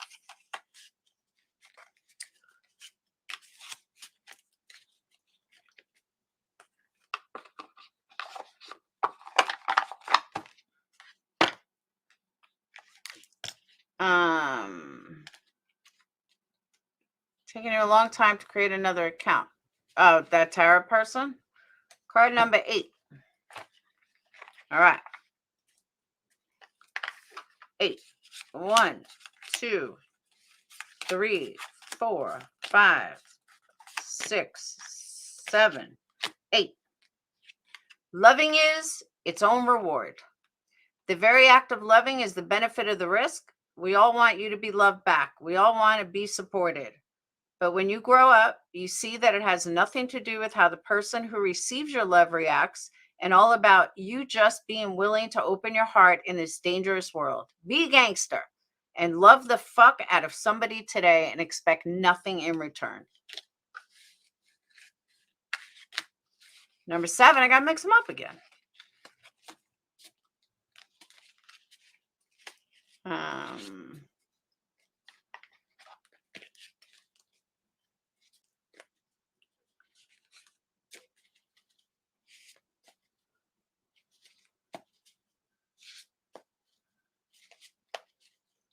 All right, number 7. 1, 2, 3, 4, 5, 6, 7. Sometimes, I read this one already. Sometimes everything is going wrong for the right reasons. I read that one before. Do I not have subscribers on? I could have sworn I did. Hold on.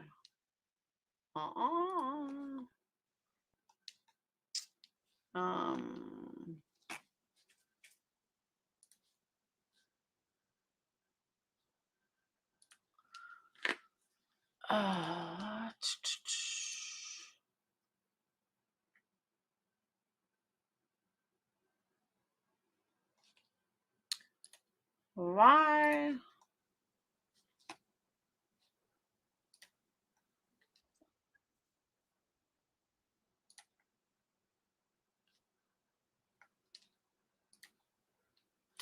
Oh, I don't. All right, that's why. All right, that's been fixed. All right. I won't have any more. Because they ain't waiting 20 minutes, I'll tell you that much. No, I didn't realize I didn't have it on subscribers. No, only at the end of the night, Pain. Unless I'm doing it in person. And I actually have smudge burning right here. Thank you, Janice.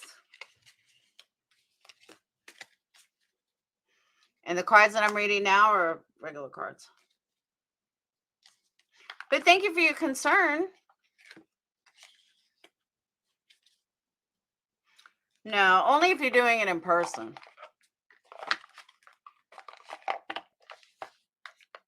Like if, you were physically here.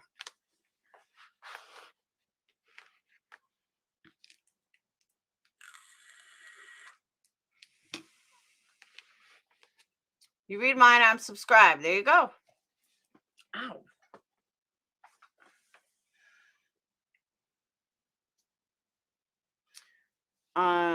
Whoops.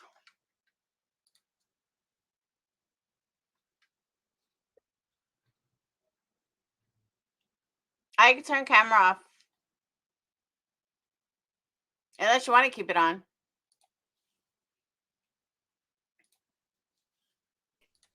What's up? Well, I just wanted to ask for, I don't know what kind of readings you're doing. Do you want a question? Is that how it's working? Nope. I'm just picking past, present, and future, reading 3 cards. Awesome. All right. Here we go. Thank you. First card is Upside Down Queen of Wands. Second card is Page of Wands. And your third card, you got a lot of wands. And I've been mixing them up for a while. All right. All right. So your past, hold on.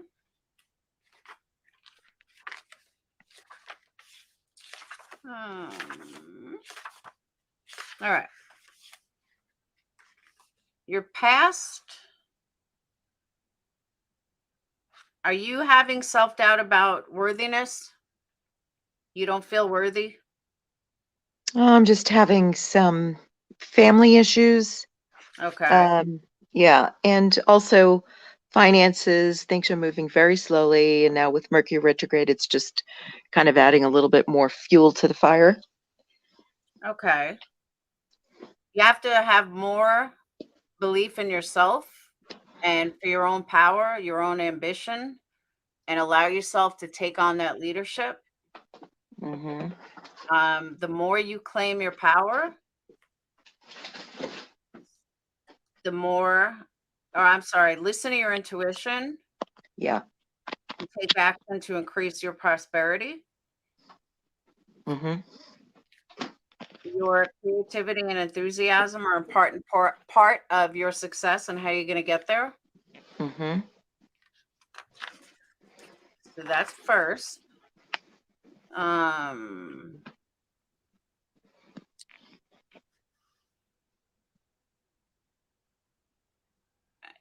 all right.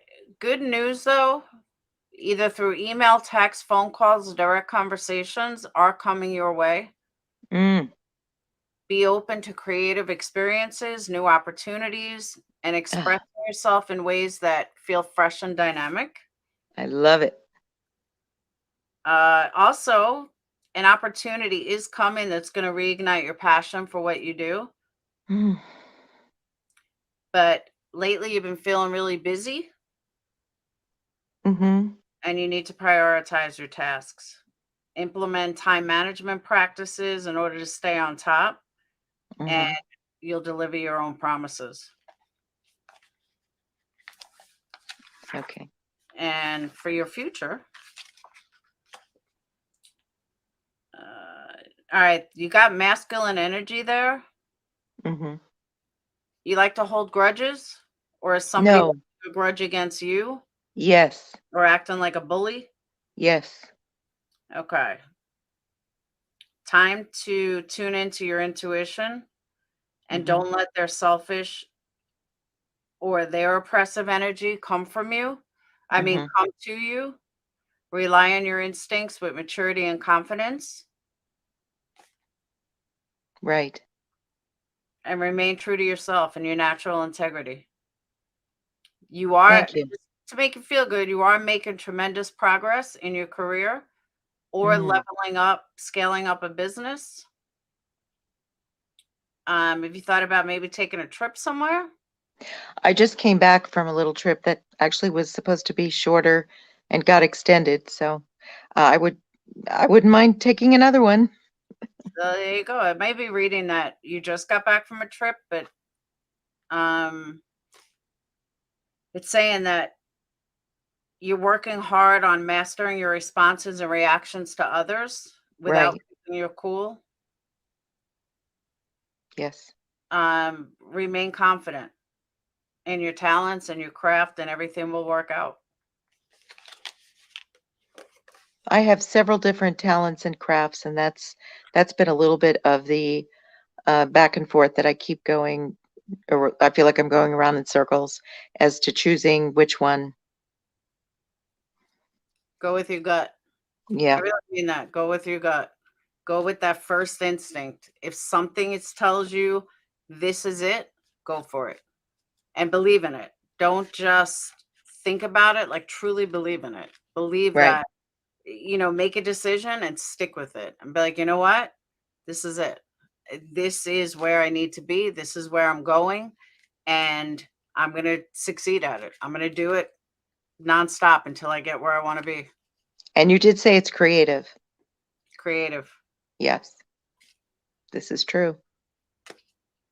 And that's it. Now I need you to pick a card from the other deck. Okay. Just pick a number. Okay, 7. All right. 1, 2, 3, 4, 5, 6, 7. Be a badass. Love beam today. And what it means is, that's right. Today it's your job to fill every room you go in with laser beams of love. If you can't do laser beams, then make a heart bubble machine and fill the room with bubbles. If that doesn't work for you, then just bring donuts. Donuts will make everyone happy. Go forth with your mission, little grasshopper. I love that. I love it. That is so perfect. So did I help? It definitely helped. You hit the nail on the head in various ways. All right. Yeah. So the only question I have for you, remaining question, is that self-worth piece that you came up with. Is that something that, what is in the mix here, or did you shift over to just having confidence? No, some of it's personal, like the stuff that I'm just telling you. Okay. Instinct stuff is just have confidence. Oh, okay. Okay. Yeah. Sounds good. Well, happy birthday again. Thank you. Yes. Have a great year. You too. And I'll see you Thanks. then. All right. Okay. Yes. Sounds good. Bye. Thank you. Bye. Another successful reading. Thank you, Buster Cam. Buster Cam, where have you been? Finding your creative outlet is finding yourself. Absolutely. I should have listened to my gut always listen to your gut. Always. Me and Sage was talking about that at the bookstore. Because she was saying, oh, this cards mean this. I go, no, I know. The cards that I'm going to get are the ones that are like calling at me. Or finding yourself, Rock Jim, can find your creative outlet. It kind of goes both ways.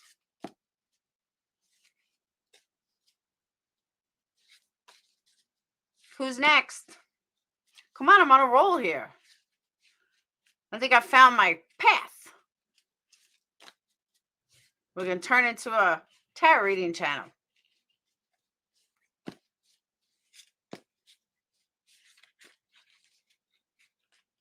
We focus more on our own growth. Drama is a thing of the past. That's very true.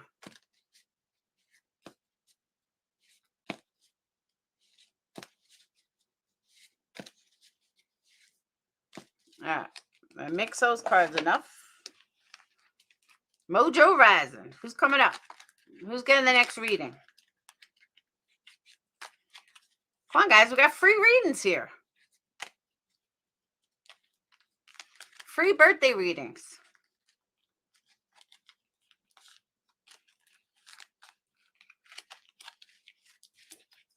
I'm telling you, guys think I'm joking. I'm going to get really good again. And I'm going to do this on our channel.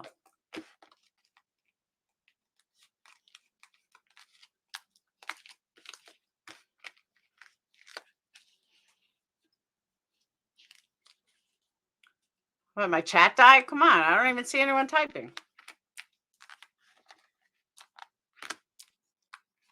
Yep. Tarot AF for Laura. That's it. I like it. I love it, Austin. Yep. Maybe I found my calling. No, I got to remember what everything, I forgot what everything was. They're over there. They are all over my TikTok. Oh, you have a TikTok? I need to get a TikTok for business.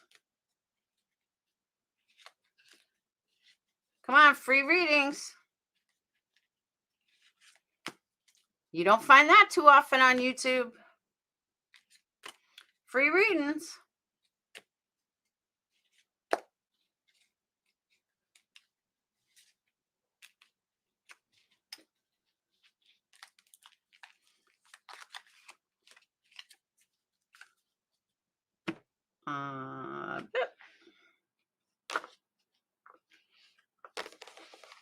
Let me tell you, want to hear a funny story, true story? The only real psychic that I've ever believed, or the real psychic that I only real psychic I ever really listened to was a girl that used to do my nails back when I was like 17. And she would read tarots, do nails, and sell. She owned like a crystal store. She was the coolest chick ever. I always wonder whatever happened to her. She's probably dead by now. She was older. But she predicted my life to a T.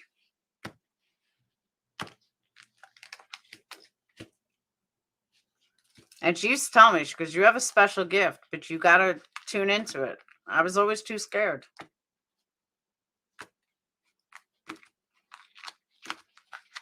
She did. She was awesome, though. She did awesome nails.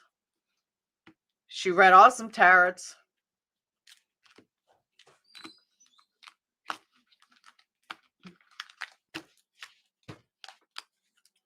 I don't remember her name, though. I don't even remember the name of the store. She was cool, though.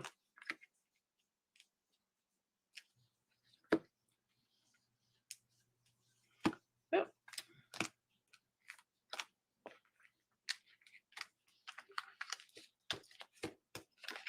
I would, but I'm working. Come on, guys. If you guys want me to stay awake until Banfield.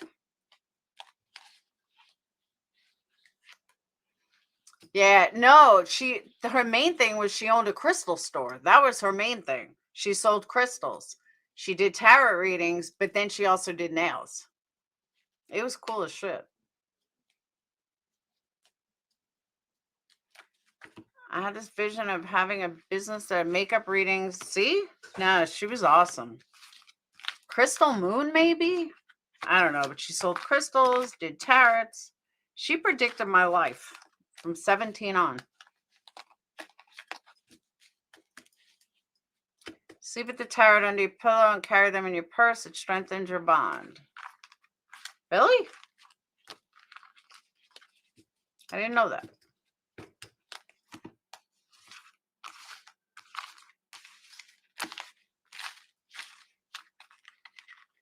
Come on, somebody has to want to get their tarots read. I don't bite.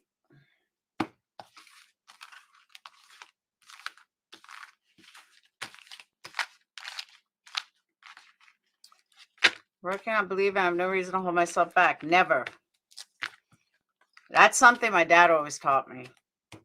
You have the power. This is why I never really believed in religion.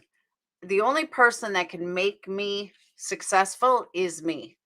I have the power to make my whole life happen. Nobody else can do it for me. I have to do it. I always hold mine the entire day before a reading. I love saving them for. I didn't know that. I'm new. New and old. I was telling Sage, I don't remember this stuff from when I was younger. But I mean, it's slowly coming back. Good. I'm having a good night, though. I haven't been wrong yet.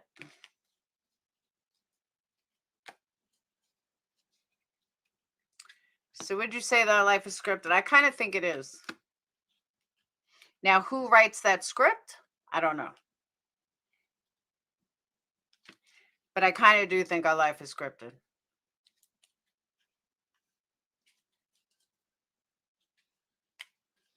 Why isn't it working? Knowing is not the same as feeling and getting that connection. That's true.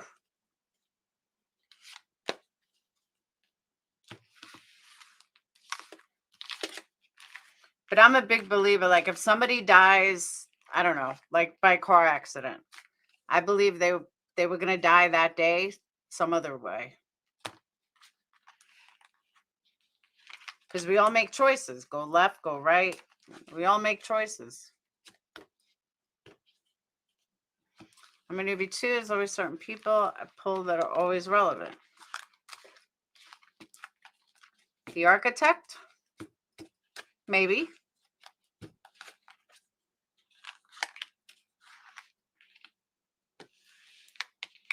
But I do, going back to this case, just like the guy who drove off a cliff and they all survived. It wasn't their time. because they really should have been dead. But they didn't, which tells me that it just wasn't their time.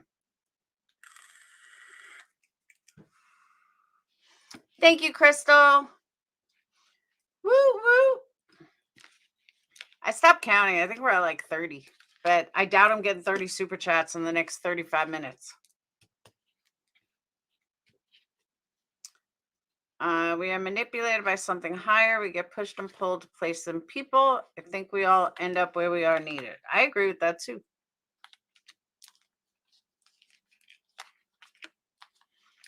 I do agree with that too. No one knows what's around the corner. That's why you got to live your day every day like it's your last, because you never know. You never know.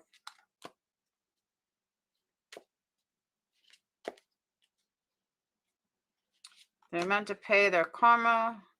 That's why they lived. Maybe.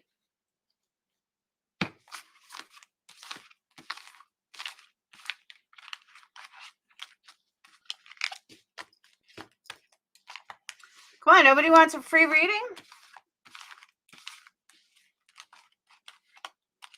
Think that we have already made agreements and contracts with other souls? Maybe.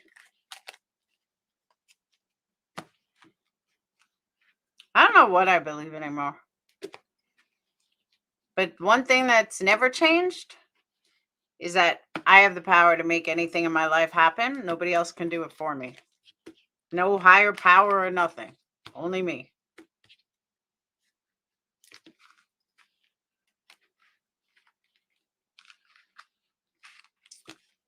And then we have certain opportunities to present themselves. What do you mean? Depending on what you mean by that.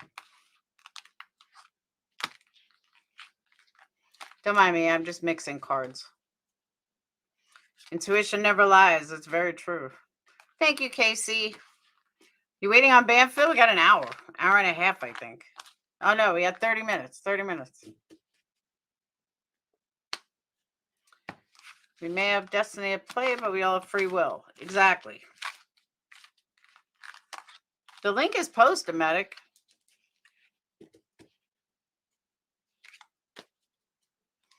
Ow.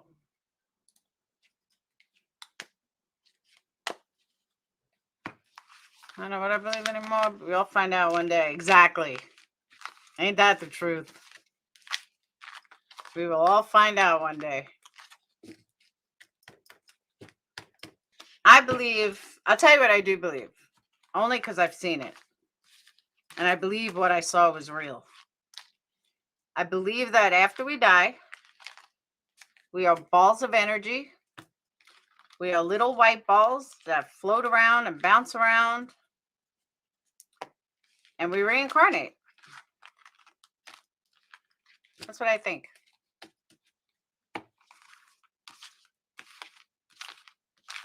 Or we could just die and go into the earth and that's it. You know what I did learn today, though, which I didn't know? I didn't know Jews aren't cremated. I had no idea. So I better get better insurance for my children. No one should ever feel lonely because we are never truly alone. That is true. Whoop.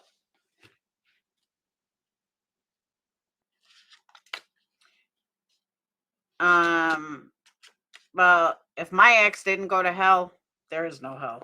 I'm convinced of that.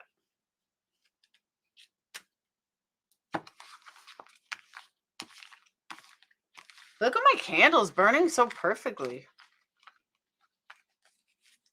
They're not even dancing. They're just straight.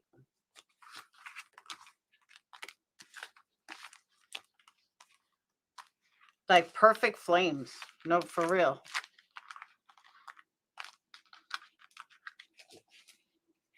He just reincarnated as an earthworm. Hopefully he reincarnated as a female.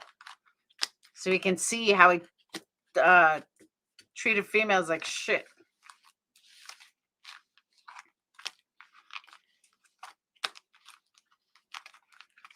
Maybe.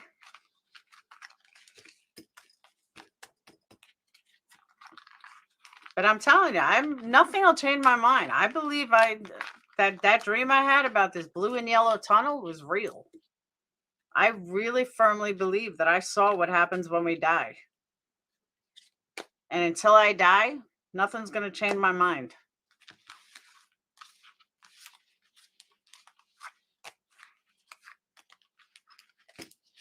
We are aliens? Nah, I don't think that. If I'm an alien, we're in trouble. Next, I was coming back as an Ethiopian child and probably starving. Well, that's not good. Hey, medic, you're not going to porn me, right? Hello. Hey, what's up? Nothing much. Are you ready for your reading? Yes. All right. I've been mixing up the cards. We should be good. First, Page of Wands. Second is, oh, finally, Cups. Nobody's pulled Cups before. All right.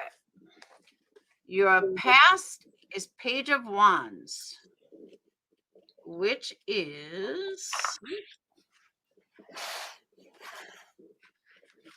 all right.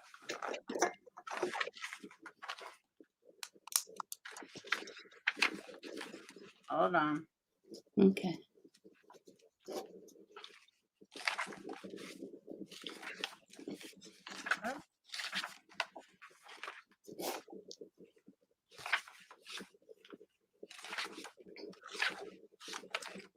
Right.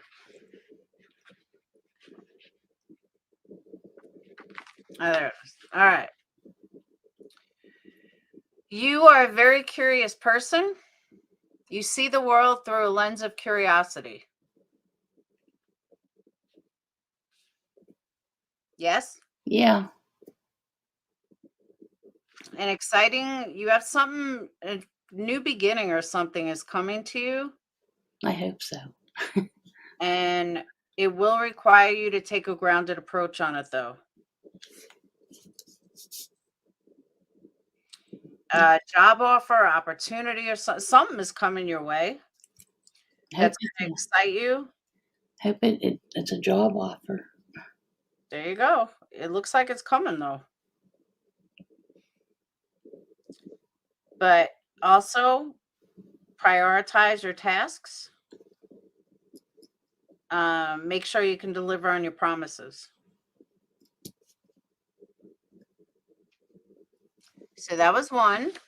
Okay. Second one, you're the first person tonight that pulled Cups up.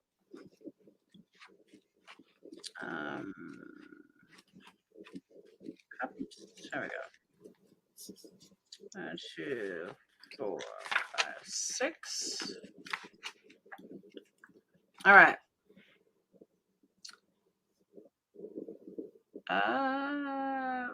Reconnect with your own inner child.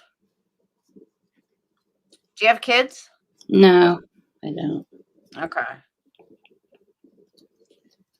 Are you in a supportive relationship? I don't know. What's that mean? Are you in a married? I'm not married. I have a fiance. Okay. Has he met your family?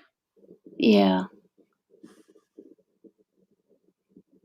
All right, because it's saying now is a good time for him to hang out with family.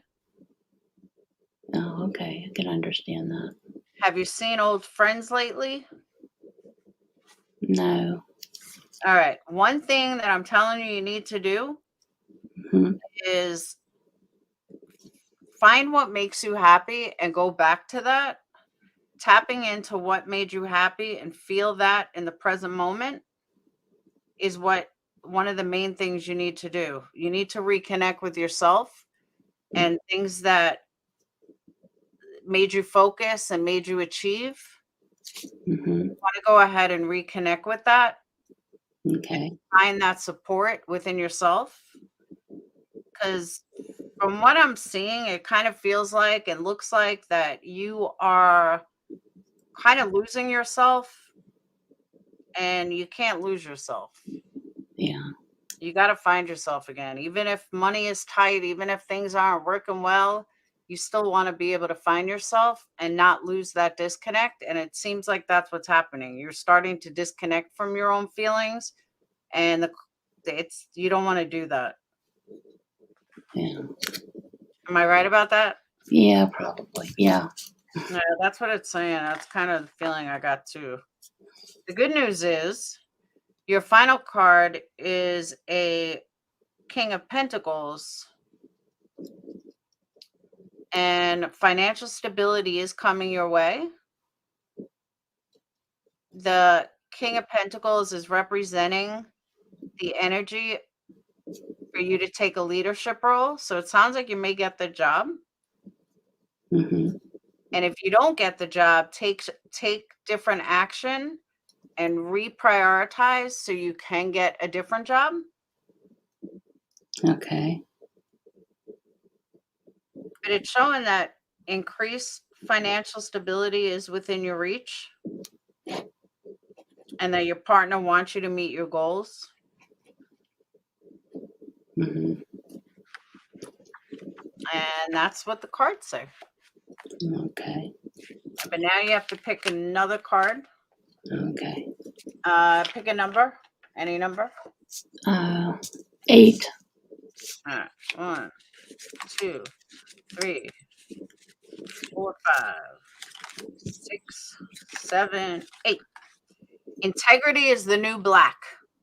Integrity means having your actions match your values. Most of the time, integrity takes a lot of not doing stuff, not smacking people, not yelling at people, not talking shit, not stealing stuff, not lying, not littering, and not eating your roommate's last gluten-free, soy-free vegan pizza roll.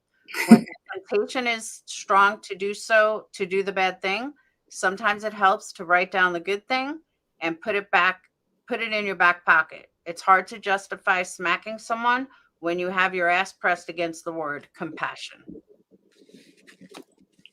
And now is your spiritual AF card. That means like I should be more compassionate. Yes. It's saying have integrity. Integrity.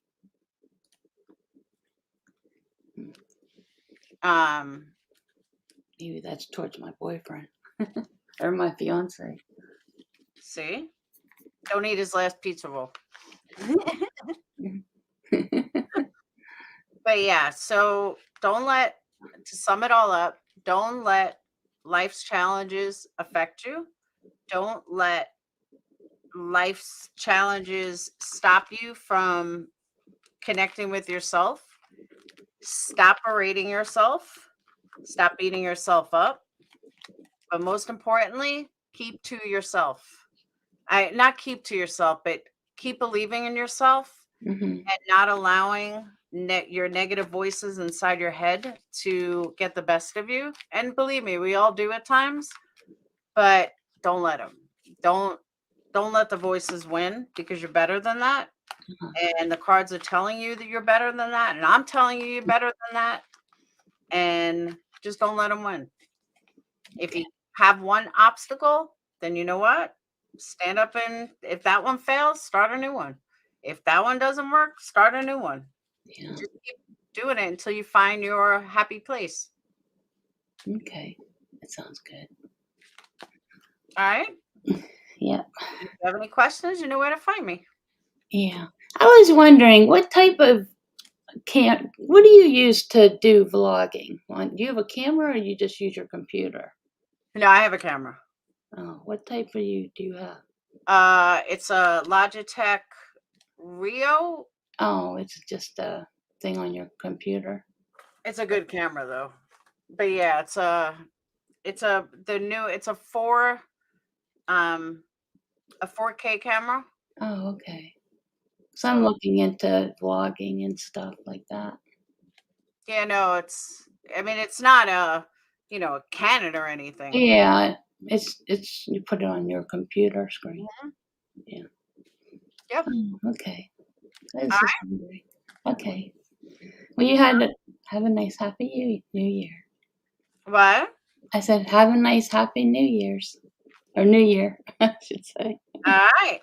Feel better. If you need to talk, I'm here. Okay. All right. Well, thank you for my reading. Don't ever give up. Okay. All right. Bye. Bye.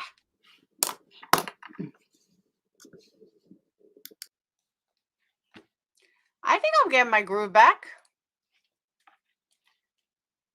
So I know what's on Banfield. I don't know what's on Banfield. I just can't miss her. I'm like addicted to her. Maybe I have a girl crush on her, but not like her looks or anything. I believe the exact same thing as you. Remember that no energy can be created or destroyed. So with that being true, I truly have to believe that our soul energies are I do. I really do think we're reincarnated. Oh, you can't see the candles? See, when I put it up to the light, though, it doesn't reflect right. I don't know if you could see it. But it's like a perfect flame. I had a few of them burning. Thanks, Austin. I told you guys I can read it. There's a lot of things I don't remember. It's like riding a bike, you never lose it. That is true. But you do forget. Like, I don't remember what the cards actually mean. That's why I have to look it up. But once I get a general idea for it, then I'm good.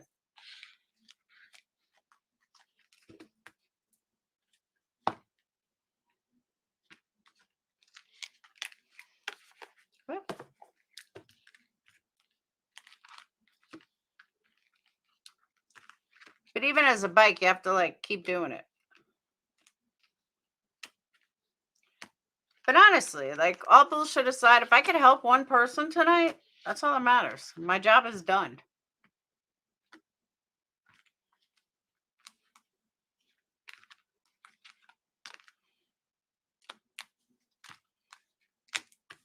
I feel like I keep mixing them and I'm not mixing anything. How about Brian taking his potty break off the plane today? It's like Woody from Toy Story.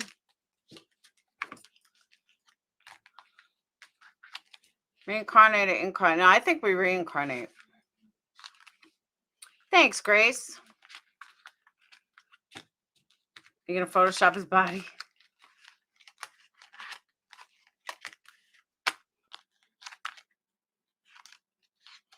So what do you guys think, though? You think he's going to,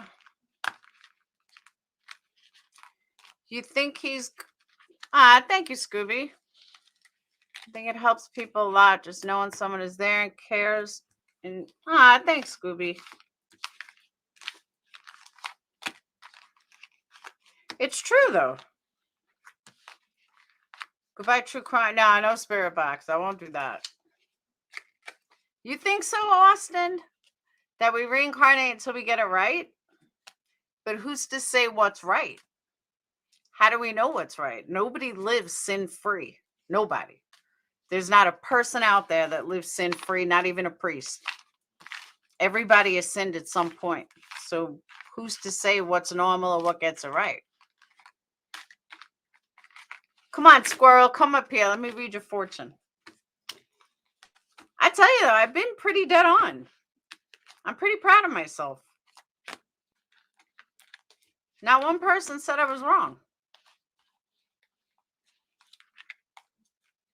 I emailed you a mold for hook'em horn candles.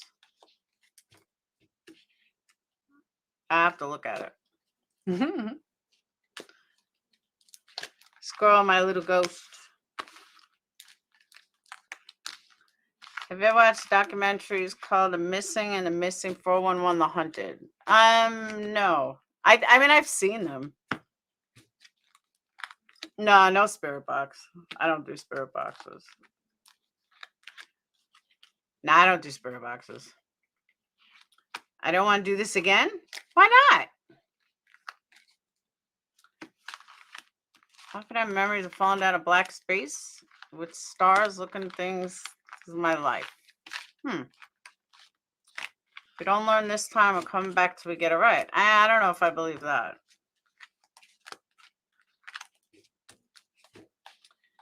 Spirit box and nail. I don't know. I just don't believe in them.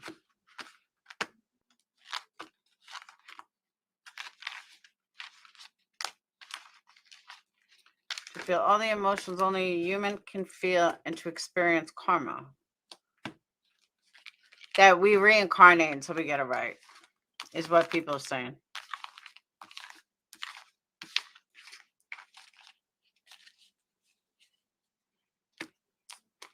Evolving the soul through experiences. Maybe.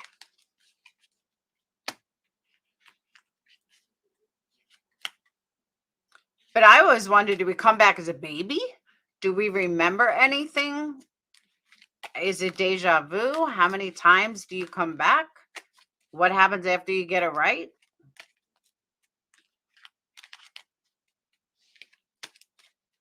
Billy Carson? I'll check it out.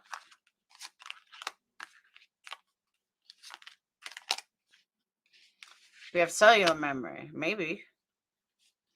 Reincarnate until we learn all the lessons. But learn what lessons? Depends on what life you have. Depends on what lessons you're going to have. You know what I mean? Everybody has different lessons to learn. Like lessons that I'm supposed to learn, Crystal, may not be the lessons you're supposed to learn. You may supposed to be learning totally different lessons than me. Your lessons wouldn't be my lessons. You know what I mean?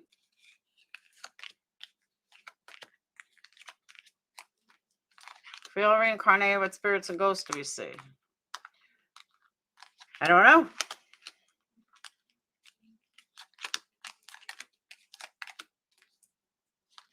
Do we really see spirits and ghosts, or do we just feel spirits and ghosts? I think we remember it as a baby, and that's why no one can remember being a baby. That's a good point. I like that. Thank you, Kaz. I like that, Angela. I do remember one thing as a baby. I don't know why I remember it. My mom always tells me I'm too young to remember it. I was too young, but I do remember it. It's the only thing I remember. Well, two things. But I wasn't a baby. I was still in my crib. But I think I was like 3, 2 or 3. They say babies don't speak because they can't say what they just left and saw. Or maybe their brains aren't formed. I think we only come back a handful of times each time we're here for a different purpose. That's why some people, even kids, seem to be like old souls and have a lot more perspective. Explain to me with voice. What do you mean? Oh, that she says that I think we remember it as a baby, and that's why no one can remember anything as a baby. Different lives. Yeah, but when does it stop? Yeah, 13 more minutes. My birthday's over, and Bamfield's on. No, it's not Scientology, Blink. They say people should try DMT. What is DMT? I don't know what DMT is.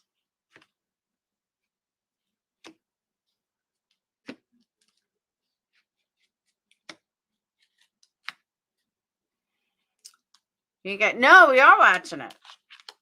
Psychedelic? What, mushrooms? Shrooms? I've done plenty of psychedelic drugs. Plenty.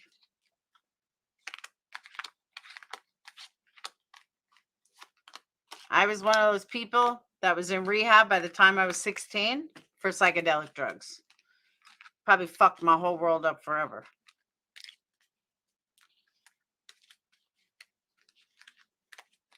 It's unlike all of the psychedelics. I don't think I would like a psychedelic anymore. I really don't. I did acid a couple of years ago. I'm saying a couple of years ago. The kids were like 2. So 15 years ago, something.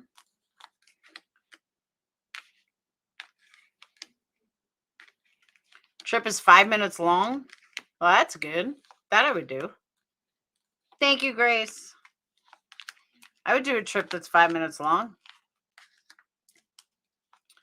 Having our bodies in dumps when we die, that would explain a bright light and warm feeling. How do you know you got a warm feeling if you're not dead yet?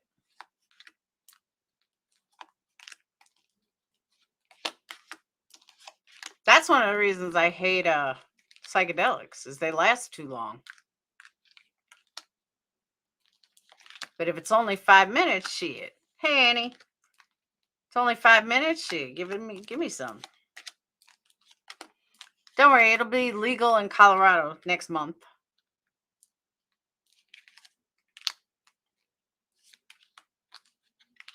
I love shrooms and DMT, not a fan of LSD.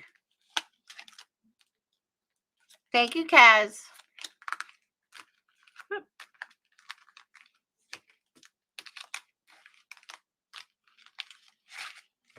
I never cared for LSD. I was a mescaline acid kid. Give me mescaline and acid. The good old days. Joe Rogan is a huge fan of it. Where do you even get it?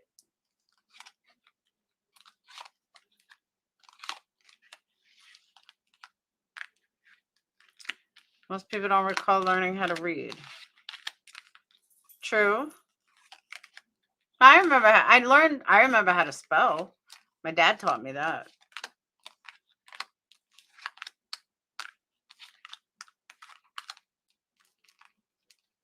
Don't worry, like I said, it'll be legal in Colorado probably next month.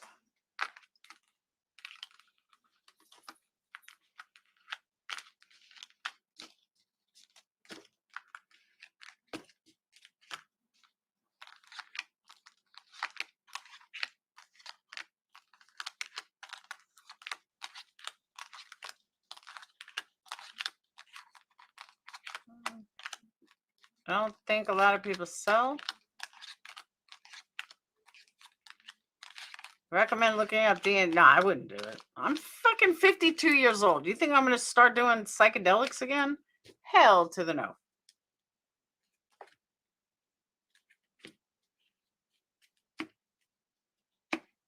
I am way too old to be doing psychedelics.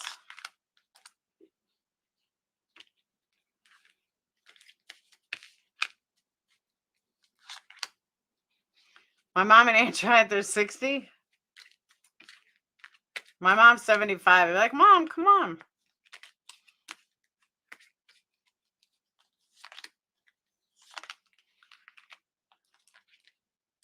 Your mom hated it. What does it do, though?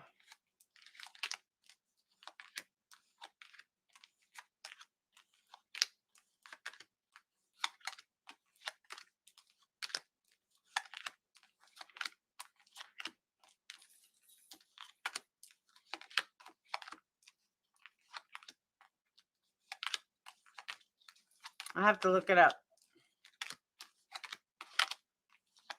Who would give it to you, though? Like a doctor?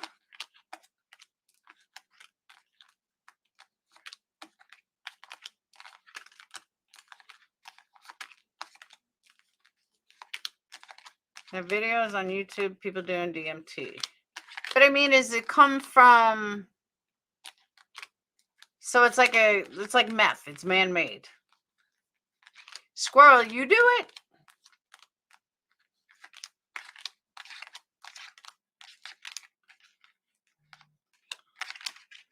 Psychedelic communities? Oh, it's one of those? Like I said, it'll be legal in Colorado. Or Oregon. Maybe Oregon.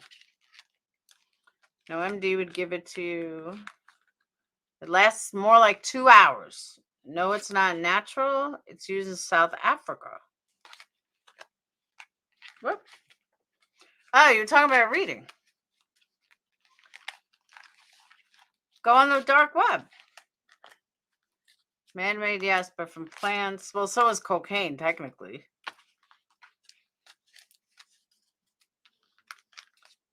Isn't it medicinal in California? Reckon you can get a read on BK? No.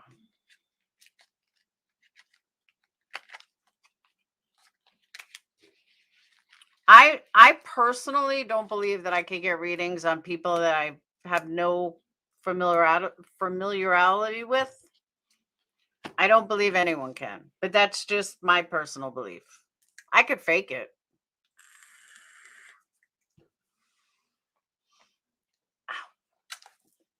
I mean, I could totally fake it.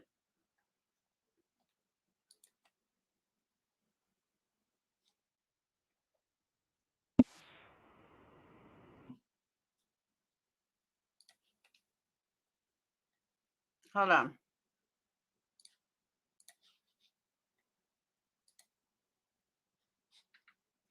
Only illegal if a Fed doesn't walk up on you too. Can you read what is coming towards me in love? I can if you come up, but you gotta wait till Banfield is over.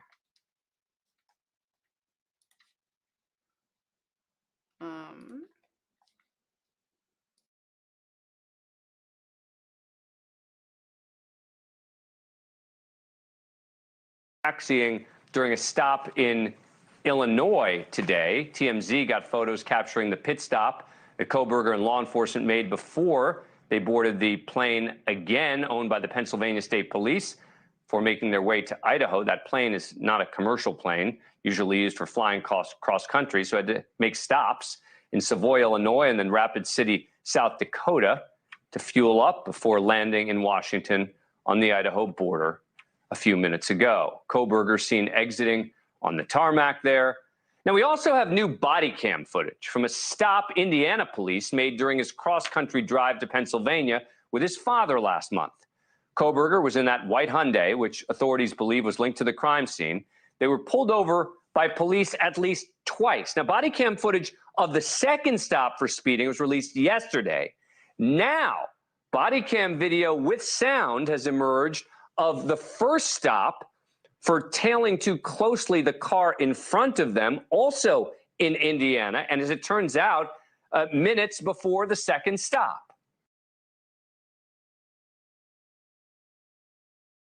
Again, let me say, I don't believe it. I don't believe that that the FBI did that. Okay. Do you want me to pull a tarot card or you want me to pull a other card? Since I have them on my screen,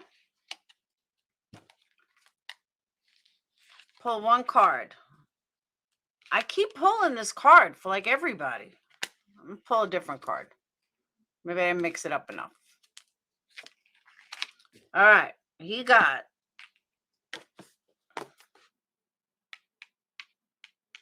eight.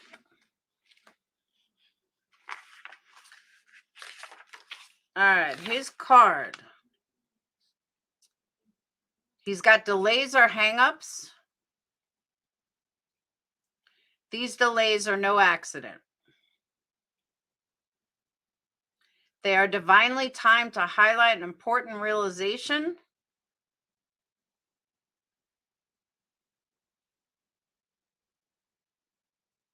Enjoy the process without being so focused on the outcome. That's exactly what it said. Kind of fits them.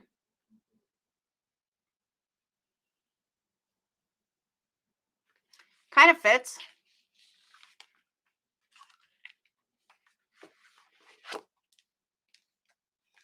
But I don't know his aura. Hello. How you doing? How y'all doing today? Good, good. Take a look at your driver's license real quick if I could. See, he's right up on that van, man. He was right up on the back end of that van. Pulled you over for tailgating. Is this your car? Okay. Cool. Where are you headed? Well, we come from WSU, and we're scanning early. What's WSU? University, basically. Later in that stop, Brian Koberger eerily mentions a SWAT team situation, which police near his college shot and killed a suspect who threatened to kill his roommates. So you're coming from Washington.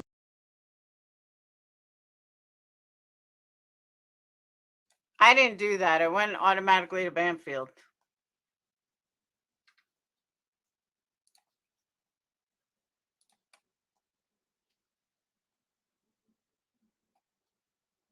What happened?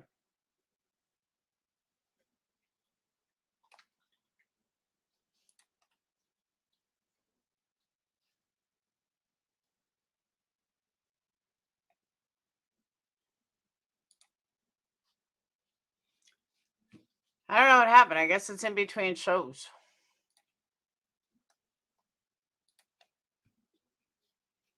Thank you, Paint Hub. That's what I'm saying.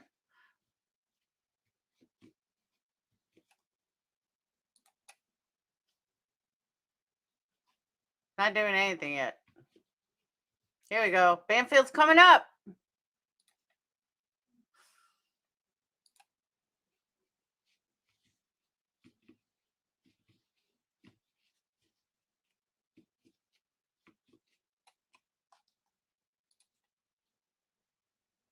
To the state that just may put him to death. Let the prosecution begin. Also tonight, we are a very long way from a trial, but the facts are set and a whole lot of evidence is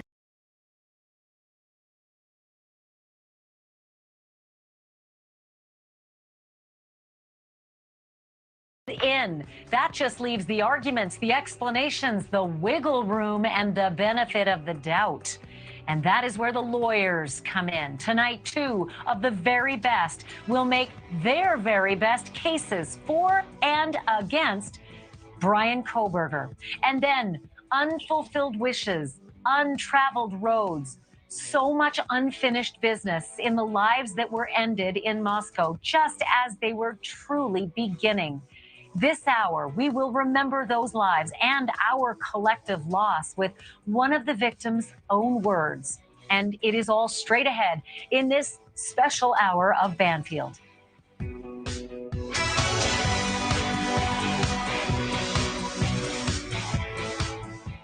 Hello and welcome to our breaking news coverage of the Idaho quadruple murder case. Just minutes ago, the only known suspect arrived back where the massacre happened 52 days ago. Brian Kohberger just landed, not in Moscow, Idaho, but ironically in Pullman, Washington, just across the state line where he's a doctoral student in criminology. It was a very, very long day on a very small plane, and our Brian Enton is now live. Let me just tell you, Pullman Airport, that's where the airport is. So I don't know what she's talking about. Like, oh my God, he didn't land in Moscow. Pullman, Washington is the airport for Moscow. She's a dum-dum. At the Latah County Jail, where Kohberger is most likely, I don't know, getting booked, getting fingerprinted, settling in, getting a new jumpsuit, because Brian, he literally just walked into the facility where you are wearing Pennsylvania jail jumpsuit clothing. He did about 5 minutes ago. Man, I just ran over here from the airport. I barely made it. You mentioned it. It's been a busy day. It's been a busy half an hour. That plane touching down at the Pullman Moscow airport about 15 minutes from here. You said it, right across the state line in Washington state. The plane pulled around. It was a single engine prop, which is why it took almost 10 hours for them to get here today. They had to make 2 stops between Pennsylvania and Washington to refuel. And you can see right there he is. Brian Kohberger walked off the plane. Looked like he had body armor on. He was still in that same red jumpsuit that he had on in Pennsylvania when he left this morning, bright and early at 6 o'clock. They walked him over there to what looked like a pickup truck, a sheriff's office pickup truck. They loaded him in, and then off he went, the 15-minute drive here to the jail behind me. The jail here, remember, this is a small town, Ashley. The jail is small. It is underneath the courthouse. Just 30 or 40 cells. They've never really had a situation quite like this before, but they brought him in here. The door opened at the Sally Port behind me. In he went, and he is now in the jail here in Moscow, Idaho. Could you tell, Brian, who was escorting him, whether it was marshals, FBI, Idaho officials, Pennsylvania officials, whether they did the transfer from one jurisdictional authority to the other? Was it hard to tell given what they were wearing? It was hard to tell, but I am told Who fucking cares? This is the kind of stuff that makes me want to leave true crime. Who cares?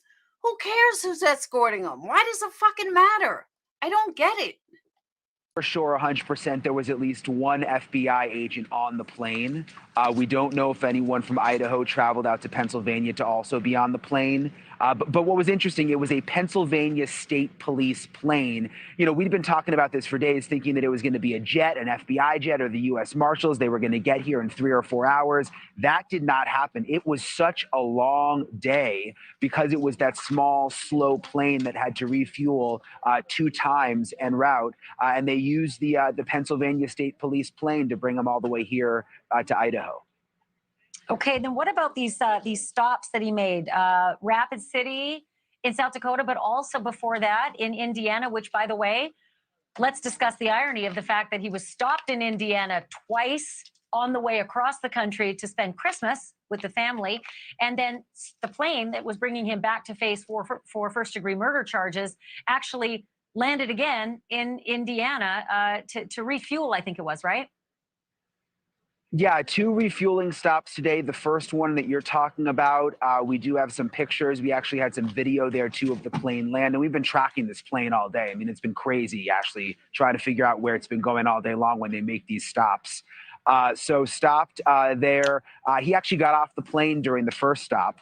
Went into the building. Don't know if it was like a bathroom situation or whatever. They refueled the plane. Up they went again, and then they made a second stop before finally making it to Washington State, right over the border from where we are in Idaho.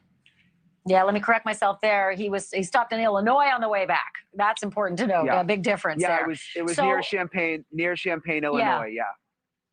And that plane, single engine, which I think only has, I mean, I'm trying to remember the stats on it, but I think it's only about 1,800 miles that it can travel, maybe 1,700 miles. It might have just been like 100 miles or so nautical miles off from being able to make that trip. But isn't it strange that it made 2 touchdowns? And by the way, what about the security for people who were in those private airports where they had to land?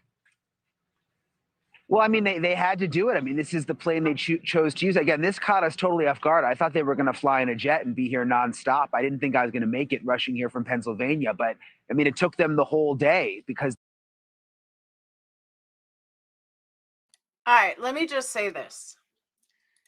So she's wondering if anyone else was in danger.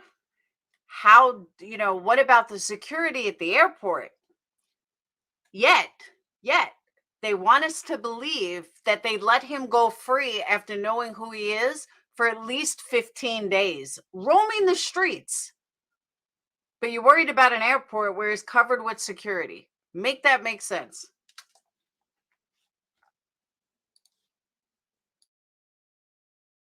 They took this Pennsylvania State Police plane. In terms of the security at the airports, I mean, they had him shackled. There was law enforcement with him. Clearly, he wasn't armed or anything like that. So I don't think that was an issue. We don't actually think he got off the plane necessarily at the second stop. But it was an all-day affair. Well, I'm just looking at something here saying that he apparently, when he went into the airport building, was very small in Illinois. He had to use the bathroom in there, and they cleared it. They cleared employees, they cleared passengers, they cleared anybody who had to be in that building, because if you have an accused quadruple murderer in shackles coming in to use the restroom, it would stand to reason that you might not want anybody who might know he was going to land there to be present. But they did that. That was at least one security measure that they took.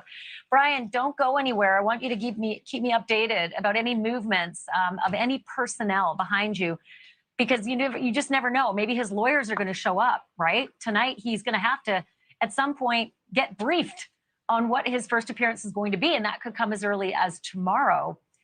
Of course, the most fascinating part of that, Brian, was going to be the affidavit. We were hoping for that today. Likely tomorrow, right? If he makes his first appearance tomorrow, that's when we get the cascade of information. Yeah, that's what we're thinking now. We thought maybe it was going to happen this afternoon, but then when we saw how long it was going to take for that plane to get here, clearly not happening tonight. So we're thinking first thing tomorrow morning. Yeah, they don't often have night court, in small towns like Moscow, Idaho. Yeah. But listen, thank you for the hustle. I know you had to hightail it from the airport all the way to the jail where you are right now. But thank you so much for this, Brian Enton, live for us. Don't go anywhere. We're going to get an update in a little bit. But just before the flight that Brian has been reporting on just now, 6 o'clock this morning, he was awakened in a fairly uncomfortable cell in Pennsylvania. He was taken out of that cell. He'd been there for the past 5 days awaiting this flight that he took. He was loaded onto that single-engine, 11-seat plane owned by Pennsylvania State Police. A few hours later, plane made the pit stop in Champaign, Illinois, as Brian reported, apparently fueling up, allowing the suspect to use the restroom. Some photos were snapped actually by TMZ, and they show Kohberger surrounded by armed officers. This is the daylight, right? You just saw him in the same jumpsuit at night, having landed on the, in the western part of the country there in Pullman, Washington. But these are the daytime photos midway, mid-trip, as he was walked from the plane and into Flight Star, that's that private airport, and then loaded back onto the plane as well. Once again, I can tell you this, TMZ said that that place was completely cleared of other passengers and employees while Kohberger was inside. All right, so this is something I want to tell you about. I just got off the phone a little bit ago with a source who gave me some pretty remarkable information about what Kohberger was doing in this jail where he was at. That picture with him in the suicide smock, you can only see the top of it. Some people think it's like a Kevlar vest. It's not. It won't resist stabbing or shooting, nothing like that of the sort. It's more of like a heavy, heavy quilted fabric that can't be rolled into a, kind of a sheet roll where you could hang yourself. It's called a suicide smock for a reason. That goes all the way down to just below sort of the pelvis, between the knees and the pelvis, almost like you're wearing a mini dress. And that's all you get. If you're on suicide watch, So that's what that is. I did not realize what that is. That's not about him saying he's going to commit suicide. That's so a prisoner can't commit suicide. I thought they put you in there. If you go in there screaming like you want to kill yourself, I didn't realize that. All right, now I understand what that is. Now I get it. as he was for the 5 days, you get to wear that. And you don't get a t-shirt, you don't get underwear, you don't get anything else that can be fashioned into any kind of device where you can hang yourself. And that's how he spent his 5 days. But he did get a shower every day, I'm told by a source. And the shower is about 20 yards down a hallway. So he would be marched in his leg shackles. He was not allowed to take the leg shackles off while he was marched down that hallway to the showers every day. They did release the handcuffs so that he could wash himself, but that's about the only time they allowed him that, that latitude. And then he'd be marched back into his cell, and he was able to get a fresh set of the suicide smock if he wanted one. Now, here's what's super fascinating. In the intake part of that jail, there are 5 cells. 3 of them have doors and 2 of them have bars. He was in one of the ones with the doors, and the doors, the one he was in, is all glass. It's got a middle portion that's all frosted, and that's the only privacy you get, because when you sit on the stainless steel toilet, that is the only bathroom you're going to use while you're in there, it has a faucet above it. That's the only privacy, is that little bit of frosted glass across the middle of the glass door that was the front of his cell. But basically, there's a lieutenant or guards who can watch him at all times, and do watch him at all times. He gets a 15-minute checkup just to make sure everything's going on okay. But if he's lying down on the floor, they can see him below the frosted glass. And if he was standing up, they could see him above the frosted glass. He did request the vegan meals. So he was given meals that would satisfy that kind of diet. And I'm told it's peanut butter and jelly, applesauce, vegetables, beans, rice, cereal, maybe some potatoes. That's about it. I am also told that the impression from some of the folks in the jail was that he looked, and I'll use the word creepy. Right from the start, they said he looked extremely creepy. Here is something that is fascinating. He did talk. He actually said a couple of things that are pretty astounding, and I'm assuming that his defense attorneys will probably want to know this, as well as the prosecutors. When he was asked, why did you do it? His answer was, I didn't do anything. When the follow-up question was, why did you go to Idaho? His answer was, the shopping is better in Idaho. Let me repeat that. When Brian Kohberger was asked, why did you go to Idaho? He answered, the shopping is better in Idaho. I'm assuming that's a joke, but we are dealing with a quadruple murder here and 4 first-degree murder charges that he's facing. I don't find that very funny. Let me tell you a couple of other things about the way he spent his time there. He was not allowed. He's an alleged murderer at this point. Let's be very clear about this. He's going to face his process in Idaho, but he was not allowed any reading materials. He was allowed no pens, no paper. At no point was my source aware of any crying or any praying or any sadness, which is odd. He seemed as though he slept most of the time. He wasn't loud and he was not mean. That is also in direct, opposition to a report that came out in a newspaper saying that he was screaming profanity and rap lyrics and exposing himself. That was another inmate, actually, in the same intake area. That happened with someone completely different. It was not this inmate. This inmate was a model inmate who caused no problems. And even though he was cold because he was only wearing that suicide smock you're seeing, and had no sheets, no blankets, only the mattress, and that's a cold area. That intake area is quite cold. There's a lot of electronics equipment in there, so they have to keep it fairly cool. He didn't have a blanket, a suicide blanket, the first night or two, but he did have one later on. Here's one other thing that happened. Another inmate came through that inmate intake area and yelled at him, gave him the finger and yelled at him, "F you, I'm going to kill you."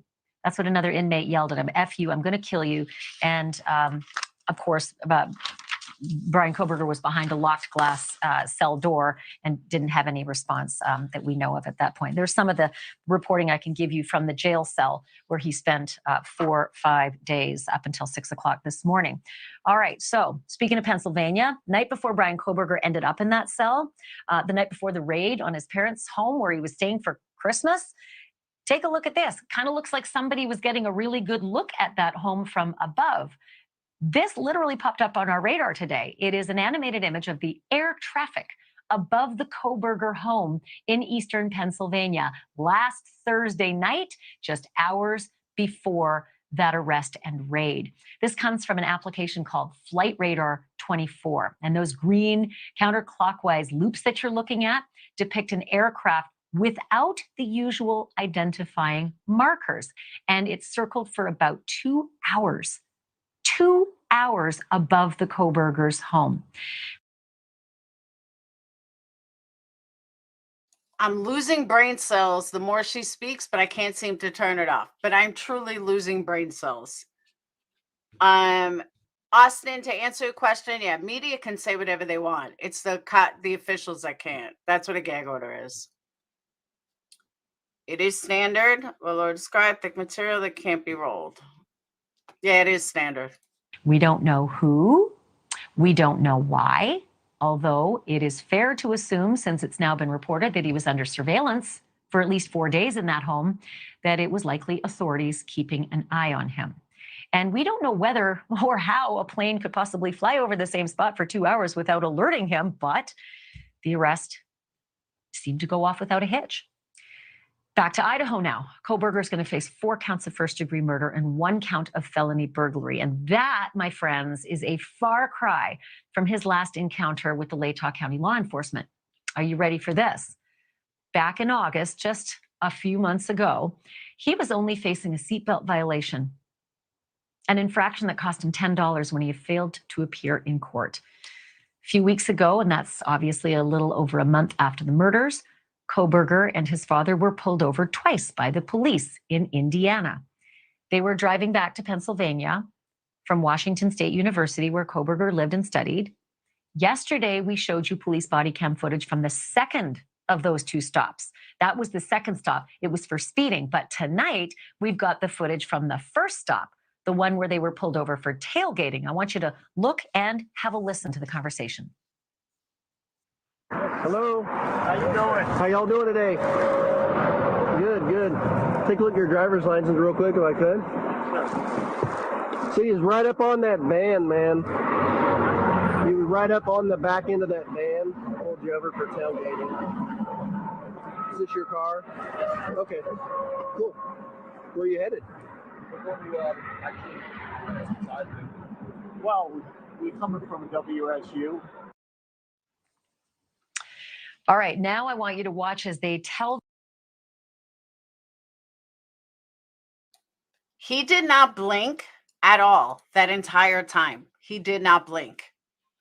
So I'm telling you, this man was on meth. I don't care what anyone says. He did not blink once. I mean, granted, if he really did do it and he killed 4 people, I'd be scared as fuck too every time he got pulled over. But I still don't believe the Fox News story. I think it's bullshit. The officer about what they consider a scary incident that they just left behind out west where Brian lives, and it's not what you think. And what did you say about some SWAT team thing? Or Yeah, there was a mass shooting here. Where?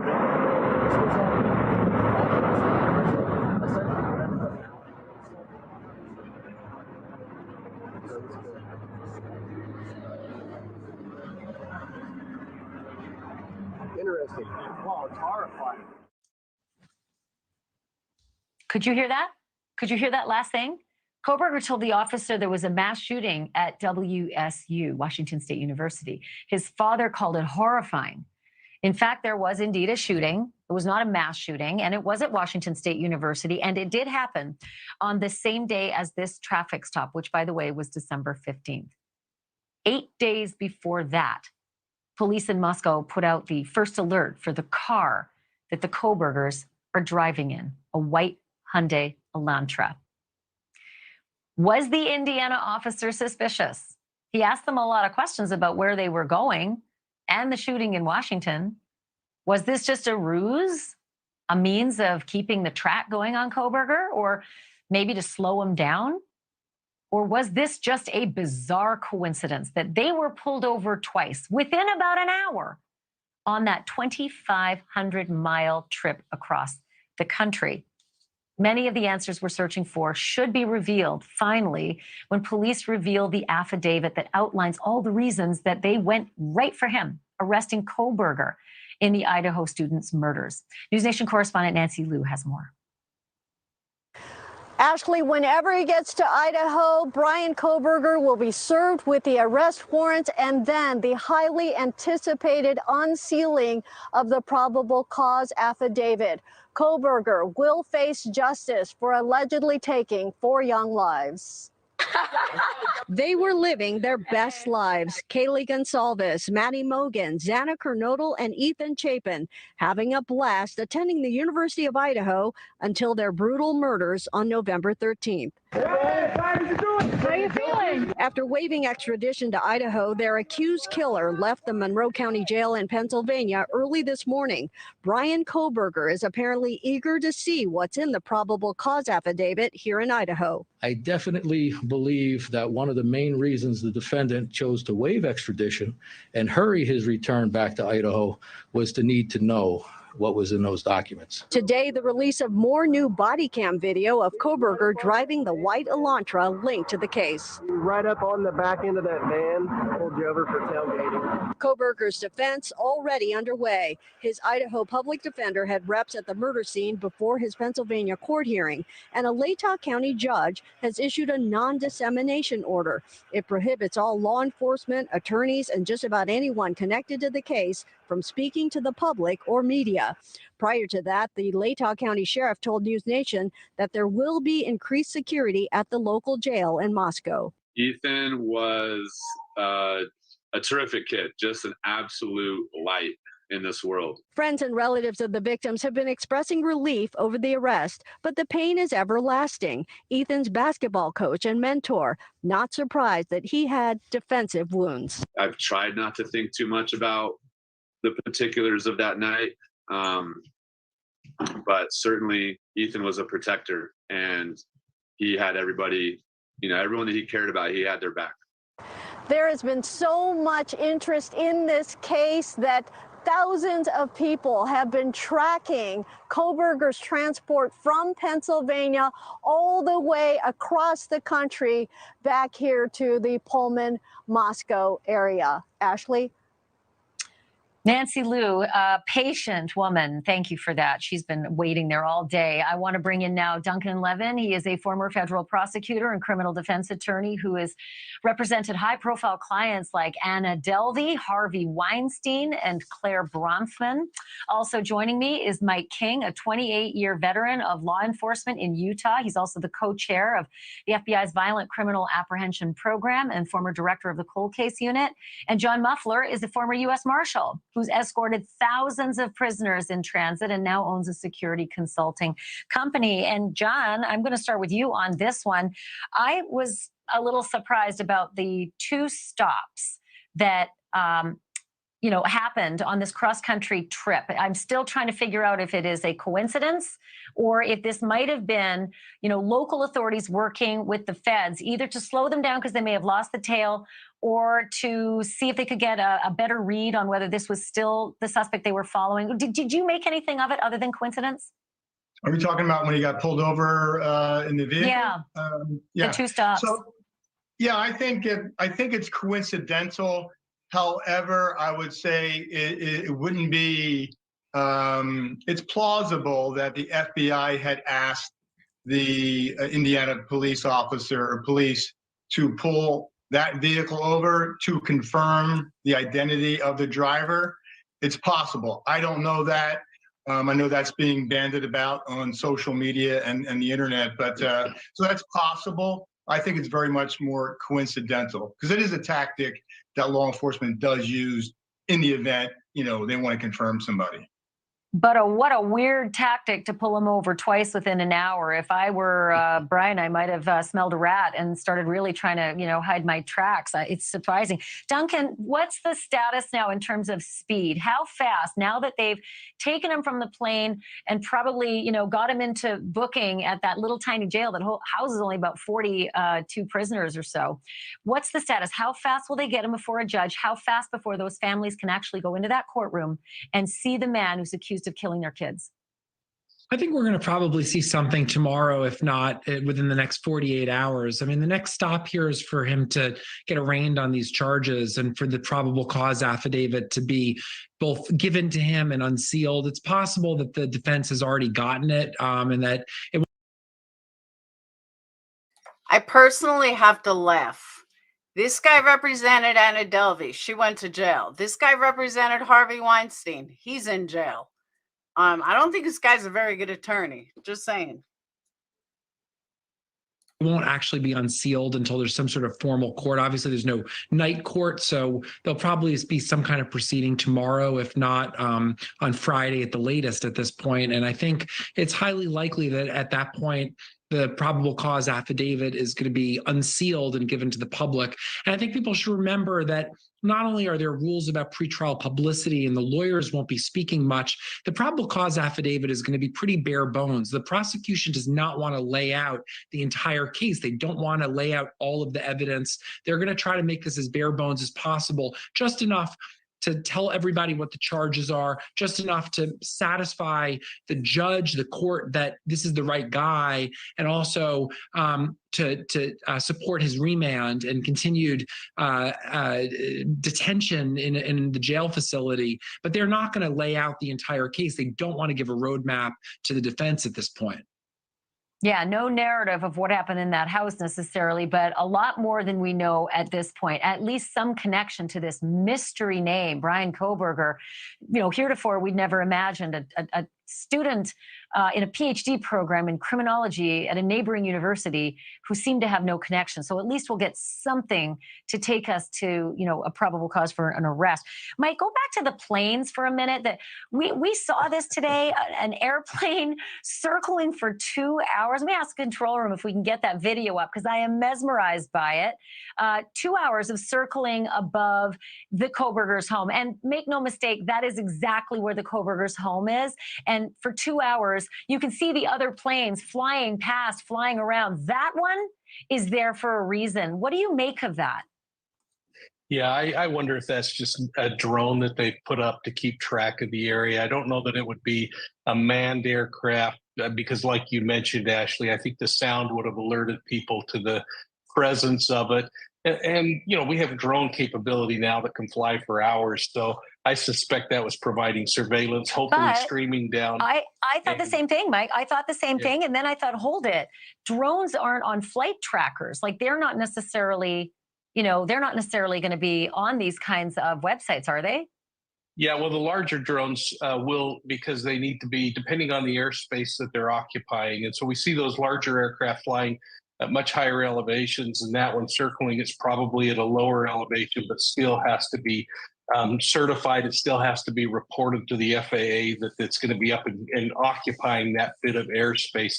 And I'm not a drone expert, but I am a pilot, so I know that those things are flying around, and you have to worry about that level of airspace that they're in, and it's going to occupy a much lower space, above 400 feet. You surprise me every time you're on. I didn't know you were a pilot. I had to come to you right out of the gate to ask that. Thank you for that. It's excellent information, but I find it even more fascinating that they had eyes on him like that from above for 2 hours late at night. You know, this is about 10 o'clock till midnight local time. And then it was about 6 hours later that the raid happened. Just so intriguing. Hey, Mike King, John Muffler, Duncan Levin, thank you, all three of you. Going to have you all back for certain. Appreciate your wisdom. Coming up, the main event, legally speaking, the state of Idaho versus Brian Christopher Kohberger. We are months away from the actual trial, probably actually years, but a steady stream of evidence is sure to shock and awe each time some of it comes to light. And after a break, two top lawyers look ahead to the legal mountain that Brian Kohberger is about to climb. And if the death penalty isn't lurking in the abyss. Stay with us. Okay, let me say this. First of all, Buka, wait. Someone asked, Trollop, it was you, that asked about the car being pulled over. So the FBI, Fox News ran a story today that the pulled over, it wasn't a coincidence, and that they were watching. I don't believe the story. And the reason I say that is, so they let this alleged mass murderer free for 15 days. They originally said that he was only being watched for 4 days. And now all of a sudden he's being watched for 15 days. 15 days is a long time. He could have killed somebody else within 15 days.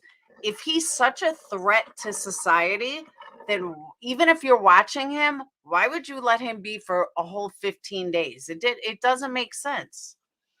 So I think that I don't know, I just feel like something's not right with that. But that was the news story that came out. I just can't imagine them leaving this hardened criminal out for 15 days. That's a long time. Kristen, 1, I don't believe you, and 2, I don't give a fuck. Goodbye. She wouldn't be the first. Waiting for DNA to come back. Yeah, but if they were waiting for DNA to come back, then why were they watching him in the first place? You know what I mean? They were still saying that they needed to find the car. Right. Come on, you want to go out?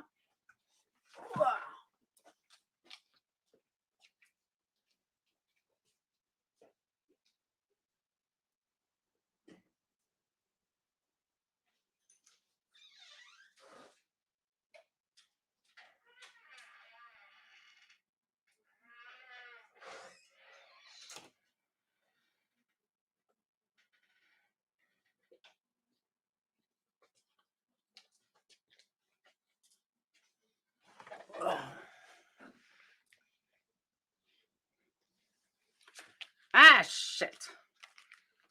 Law enforcement aren't the most credible. Yeah, ain't that the truth?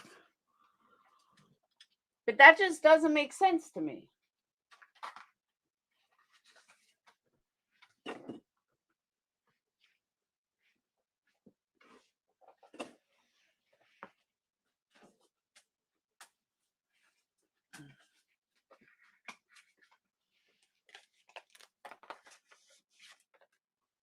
I don't want to burn my hair. But that just doesn't add up to me.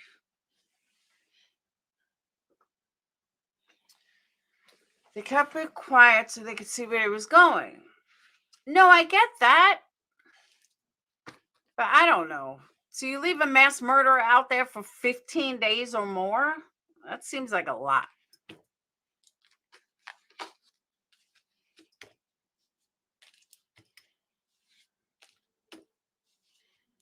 Tony, I guarantee you it's not true. Maybe they had to match it, which means they would somehow need to get the same from him, and he slipped up. And why Indiana? Why just Indiana? There's a lot of states in between Washington and Pennsylvania. So why Indiana? What was so special about Indiana? And why not give him a ticket?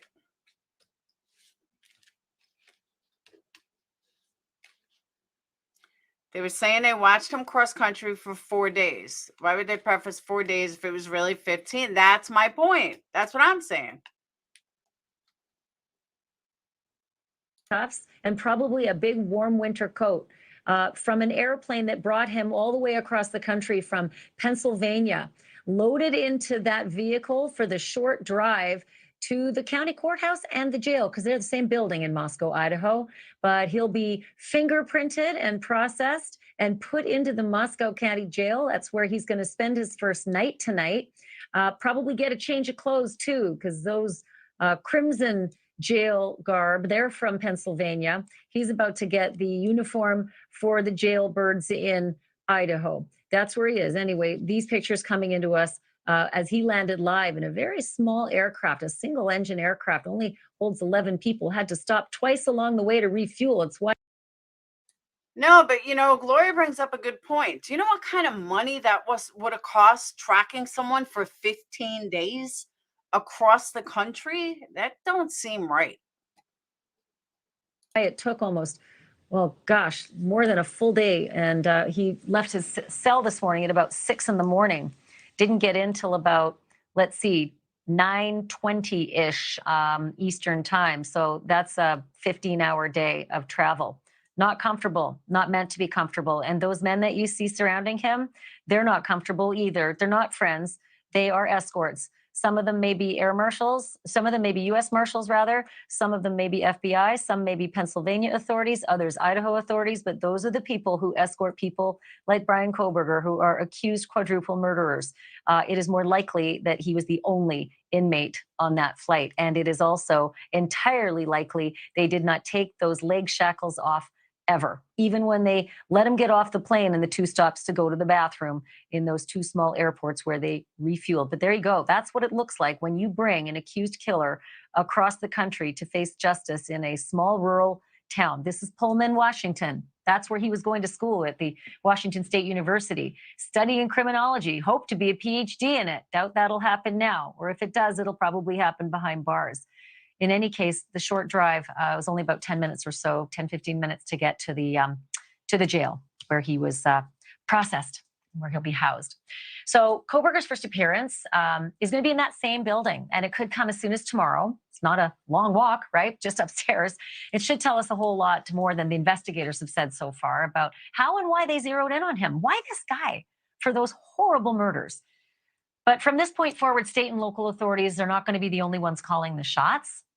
Koberger will have a highly capable defense team led by the chief public defender of a nearby county who once got a murder conviction overturned after catching a police officer in a falsehood. She's going to be looking for police missteps and mistakes at every single turn. And by law, she's going to see every bit of prosecution evidence long before it ever shows up in a courtroom and you and I get to see it. I want to talk about all of this now with lawyers that I would not want to have to face if I were sitting at the opposing table on trial. Mark Garagos is a defense attorney who's almost as well known as his clients.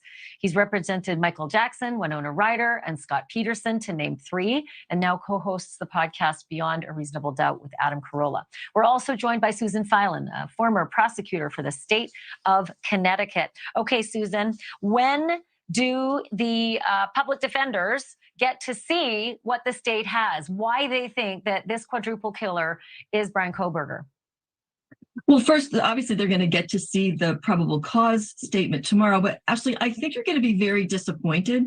I think it's going to be very bare bones. It's not going to have a lot of meat on it. You're not going to get the whole story. I know you really want to know how did they get to him, and you'll get some inklings of that, but you're not going to see the whole case and all the evidence. So I think that's I just want to prepare you for that if you're not prepared already. Then the defense is going to file motions, and the prosecution has to respond to those motions affirmatively, has to give them the evidence that they have, but they don't have to give them everything that they have all at once. They have to give what they have as it's prepared and as it's ready. And it's very possible that there are lab reports, expert evidence that isn't ready yet and won't be ready for quite some time. But a trial isn't a hide the ball game. It isn't trial by ambush. The prosecution does have to disclose the evidence, including exculpatory evidence, meaning anything that would point to his exoneration or his acquittal. Okay, so Mark Garagos, want to fit this in before the break.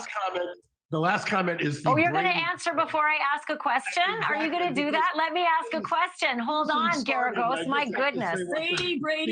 Yes. Brady.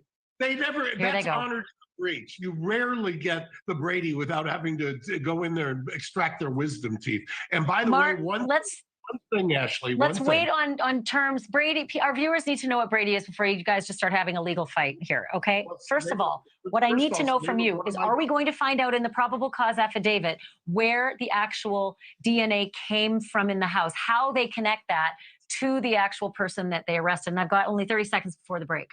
Yes, I think we are going to learn that. And I would bet already that since they had an expert in the house today and yesterday, that they already have the affidavit, which is one of the reasons that they made a rather bold statement about he wants to exonerate himself. I think that that tells you there isn't a whole lot that's in that affidavit, number one. And number two, it would be professional, a misstep for them to send their expert in there on blood splatter and everything else if they didn't already have the affidavit. And that's also, I'm going to speculate as to why they made what we call a gag order. Okay, so listen, I have to fit the break in because we've had so much breaking news. I want you both to stick around, though, because we have a lot more to talk about.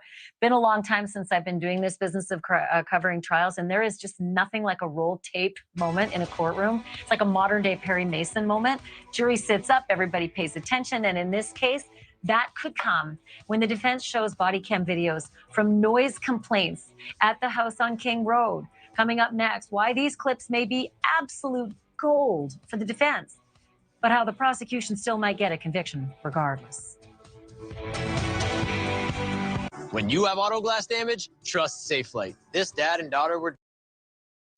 I absolutely agree with Mark Garagos on that, 150%. That I think people are waiting for something that we're not going to get. Everyone's expecting that we're going to get this whole big file tomorrow. We're not getting shit tomorrow. I don't know. And I said that yesterday. I don't know why everyone's expecting that they're just going to open up a whole file. That ain't happening. We're not getting this big file tomorrow. I guarantee it.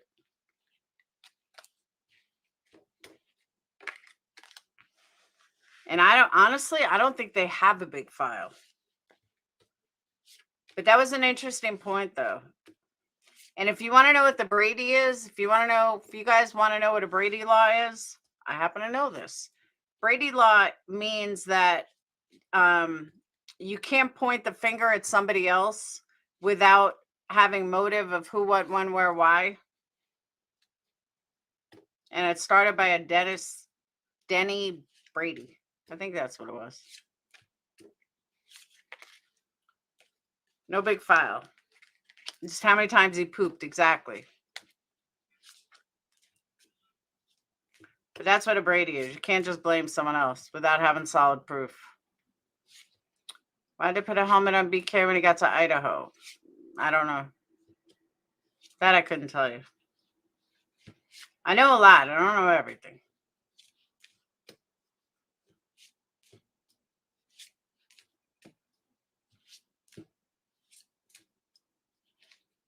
All right, these cards probably couldn't get any more mixed up than they are. I've been mixing them for the whole time. What they have will be withheld until, well, I can't wait that long. But, that's an interesting point, though, about the prosecution seeing it. There's a really good point. She made pasta, garlic bread, organic salad.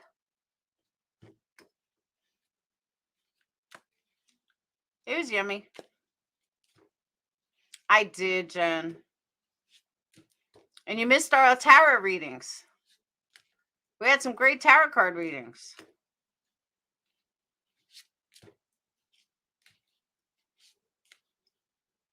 Holy crap, I've been on for almost 4 hours.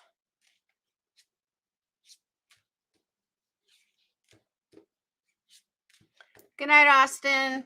I did. I had a great birthday.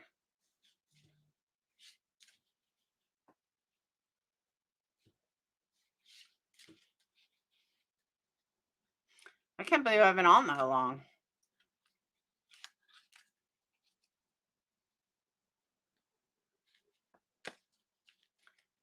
You got to come up here.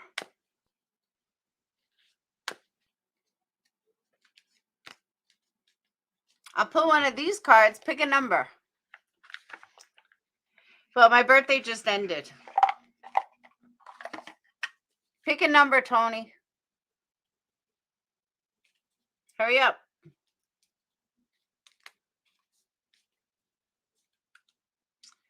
No, they're not going to put everything out in the open. That's for sure.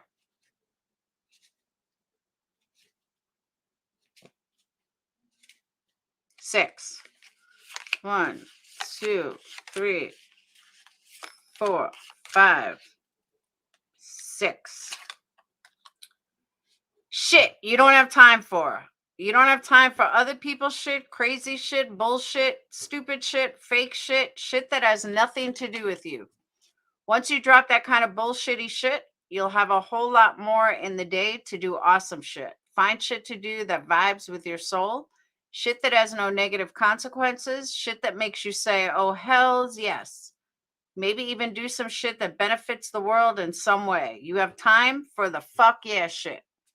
That was your card. Pictures that have been rolling in, News Nation getting the pictures of the motorcade coming in with Brian Koberger as he rolls into Moscow, Idaho, to be booked into the Moscow, Idaho jail. Dinky little jail, 42 or so inmates in there. Not the kind of place you're going to stay a long time, but it is the kind of place where when your plane rolls in and you face 4 murder charges, first degree in Idaho, it's where you're going to be at least processed before you go before that magistrate or that judge and hear the charges against you. From Pennsylvania and the green suicide smock to whatever it is they're issuing him in Idaho. Okay, so I want to go back to Mark Garagos and Susan Filan. Guys, the body cam video is so critical because it shows a total party scene at that house, and that's what defense attorneys will always seize on. There were so many people in that house, maybe even Brian Koberger. Is that what you see, Mark Garagos? That's what they're going to use? Well, clearly, if they've got DNA in that location, one of the places they're going to have to decide or tell or reveal is where did the criminalist get it. Well, that was one of the reasons they sent in, well, amongst others, a expert yesterday to take a look, to photograph, to take the scene before they did anything to it. If it turns out that it's a mixture and with others, then it's a very tough road to hoe for the prosecution, because you then show videos of noise complaints of body cams that have shown that there were parties there that were frequented by a lot of college students. You then know, as you've mentioned already, it's a very short drive between the two colleges. 10 seconds left. I'm so tight for time, but Susan Filan, he said, have you arrested anyone else when they got him in the jail in Pennsylvania? Real quick comment on that. Was he sowing seeds? You know, look, I think that he planned, first of all, he's presumed innocence, but he planned the case in terms of committing the crime, and he planned the case in terms of the arrest and the prosecution. So all of these little things that he's saying, I think he's playing both sides of the game. He's trying to say, catch me if you can as the person who committed the crime, and catch me as you can as the person who has to go to trial and defend these charges. Okay, Mouse. Susan Filan and Mark Garagos, I wish I had more time for you. It's just that there's been so much breaking news and it continues to break too. So thank you. I'm going to have both of you back. In the meantime, after the break, our Brian Enton is miking up. He's outside the jail. He's got some breaking news. We're going to have it in just a couple of minutes. Back. Okay. Your number 53 said loving is its own reward. The very act of loving is the benefit of the risk. We all want to be loved back. We all want to be supported. But when you grow up, you see that it has nothing to do with how the person who receives your love reacts and all about you just being willing to open your heart in this dangerous world.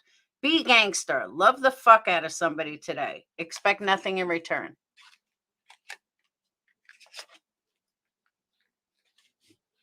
That was your spiritual AF card.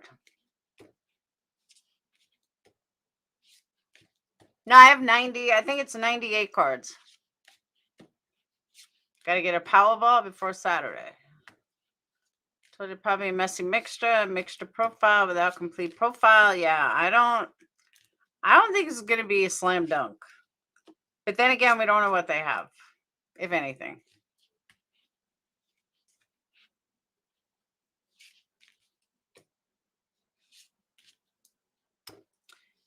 Alabama doesn't either. I learned that when the last Powerball. I had to drive Tennessee. But it wasn't far. It's only like 30 minutes.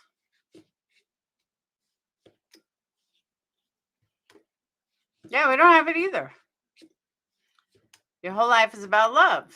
See, there you go. Can I go 27? Yeah, I got to recount. Hold on. 1, 2, 3,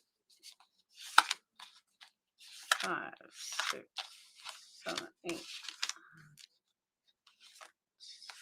11, 12, 13, 16, 17, 18, 19, 20, 21, 22, 23, 24, 25, 26, 27. Oh, I love this one, Southern Gal. Me and Sage picked this before. Be unfuckwithable. If you find yourself fucked with, take a moment to reflect on what part of you is out of whack and susceptible to being fucked withable. Then check that shit with some self-love. When you're filled to the brim with love, nothing anyone says or does bothers you, and no negativity can touch you. You know what that makes you? A badass, a big old spiritual badass. There you go.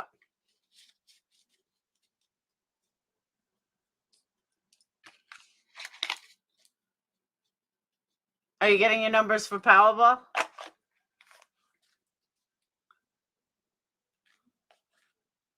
Yeah, I picked that card before. I was like, oh my God, I love that card. So who wants their tarot cards read before I sign off after Banfield's over? Because I've been on like 4 hours.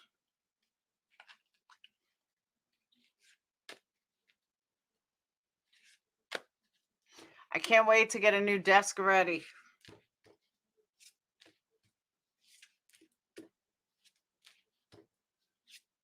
Three. 1, 2, 3. Quit dimming your light for people with shitty ass mindsets. You've got that dream, huh? That thing you think you maybe could do, but it's maybe too big, maybe too much of a long shot. Maybe you'll look stupid trying to do it. Do it. Seriously. Think about lying on your deathbed saying, I never went for it because I was afraid so-and-so would talk shit about me. So-and-so talk shit about you anyway. Go do you, then do you bigger.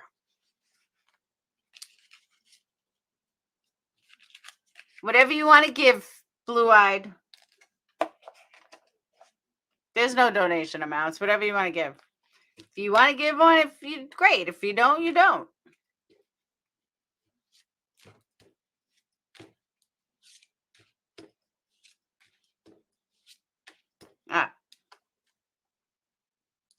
Brian Enton is standing by live outside of the local jail there, where just within the last hour and a half, a very famous inmate showed up. Brian, take me to the process now, whether he's been booked and everything that's happened with Brian Koberger since that motorcade showed up behind you.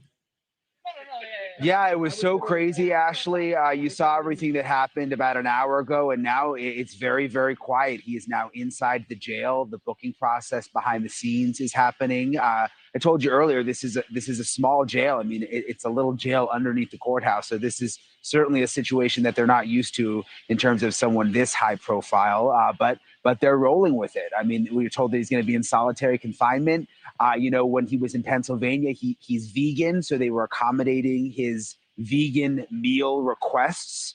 And we're told that the sheriff is going to try to do the same thing here. So that'll certainly be interesting. But you see that video there? That's the motorcade that arrived, came right through the streets of Moscow. Before that, the plane landed at Pullman Moscow Airport, which is about 15 minutes from here, touchdown. They drove him here, and then the whole process is over tonight. Yeah, I'm looking at just a sea of people, but I'm guessing many of them or most or all of them are media. However, you telling me that they drove through Moscow makes me think that a lot of people in that town have a vested interest in seeing this process through and might actually have come out to the jail to be a part of this, to witness, the arrival of this much sought after suspect. Were there people who came from the university or from the town? Oh, absolutely. Yeah, you're right. It was a lot of media, but there were a lot of people from town just standing around. And I saw that at the airport too. People drove in, parked in the parking lot. They wanted to catch a glimpse of him. They're angry. I mean, this is taken over their town. This isn't what they want to be known for. We've been here for a month. This is a beautiful, small, quaint town that hasn't had a murder in years. And they're angry at this man. And now he's back. And many people just wanted to catch a glimpse of him. Did anyone yell? Oftentimes press will yell questions like, did you do it? And why did you do it? Even though he's a suspect only and he's got the presumption of innocence. But did any people make a reference or yell at him? Or was there a reaction from them that you could see from locals who showed up? I mean, it was windy. There's no way that he would hear. And it was pretty quiet here too. I think people were just kind of quiet and watching and, just trying to sort of see what his mannerisms were like. When I saw him in Pennsylvania, we were closer. We were able to yell questions at him that he clearly heard. He sort of turned. I told you last night, he turned and glanced over at us, but has never really made any comments at anyone that's yelled. And then just quick question about all the people who showed up with him. I mean, that was a heck of a motorcade for one person, granted, a very high profile and potentially dangerous inmate if he's, guilty of the things he's accused of. But what about all those people? Did you get a glimpse? Was it U.S. Marshals? Was it FBI? Did they get him to the front door of the jail and then head back to the jet or back to the single prop plane? Well, I was thinking about that. You've got these people who came from Pennsylvania. We know there was at least one FBI agent on the plane. It was a small plane, and the day they've had, I mean, it started at 6 a.m., Ashley, in Pennsylvania, and they were on that plane that took like 10 hours to get across the country with all those stops. So I'm assuming they're going to spend the night here and just rest up a little bit before they head back to Pennsylvania. But it was a big crowd with them. Like I said, some FBI. We're hearing, that the marshals initially offered to help with the transport. But that didn't happen. I'm interested in the backstory in all of this because, again, I just think it's interesting that it was the Pennsylvania State Police single-engine plane that took him all the way from Pennsylvania across the country. I think there's going to be more to that that comes out at some point. So one quick question. I've only got about 40 seconds left, but where you are, it's a basement of cells. I think they can only hold about 42 inmates. And then he literally just has to come upstairs for a court appearance. So that could happen first thing, as gavel comes down 9 a.m. Oh, is that, wait, you know what? Yeah. We've got his first booking photo on the screen, Brian. This is his first booking photo after landing in Moscow, Idaho at the Moscow, Idaho jail. He is now out of that burgundy jumpsuit from Pennsylvania and into the orange, prison t-shirt or jail t-shirt from Moscow. 10 seconds left. Just give me a quick answer to that logistics answer, if you could. Yeah, I'm just seeing this picture for the first time too. I'm looking at it. Just goes upstairs. Again, I mean, if you're from a big city, this is going to sound very strange to you, but the jail's underneath the little courthouse and he gets walked up and it's just that easy here. Wow. How about that? You're going to see that picture a lot. Brian Enton, just excellent reporting as usual. Thank you for that. Brian's live outside of that. All right. Disappointed in Banfield. Banfield, that was the lamest show ever. Best part of that show is Mark Garagos. All right. So Blue Eye, the pin is, the link is posted.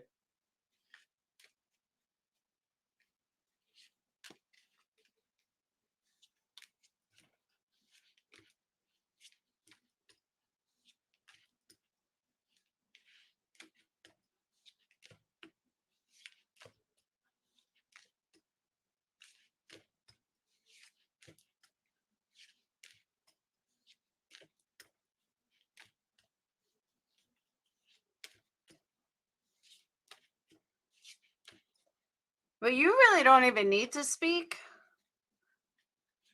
I mean, a little, but you can kind of type it too. Says mic is blocking, just unclick it. You just got to click it. If it's saying mic is blocking, you just want to click onto it.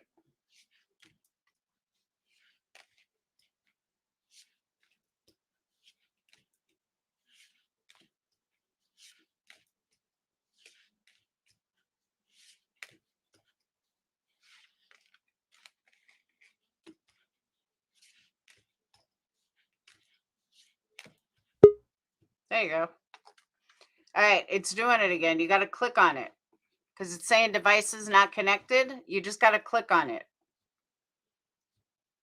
You either have to click on your camera or your microphone.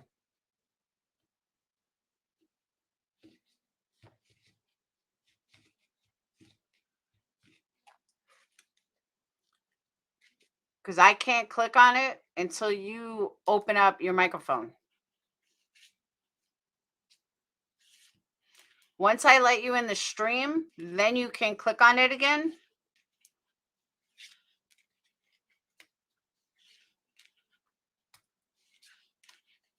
But I can't do anything if it's blocked.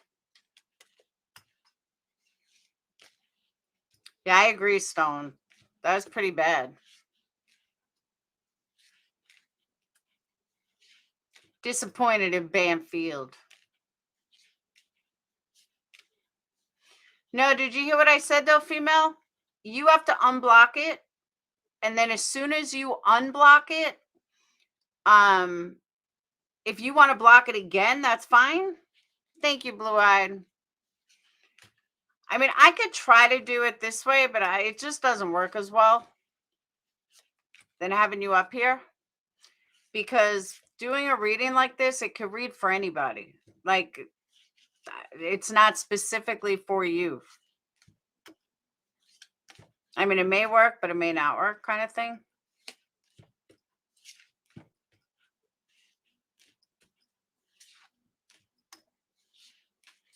I know you're trying to get out of here. Rain check. You got it.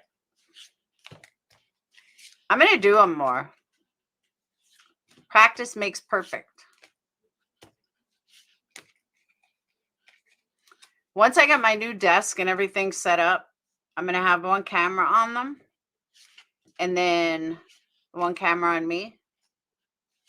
But I realize, though, why a lot of people don't show themselves when they do readings, because they're reading from a book. The guidelines from a book. All right. I've been on 4 hours. Woo woo. Real fast. Anyone else want to come up and get a quick tarot reading?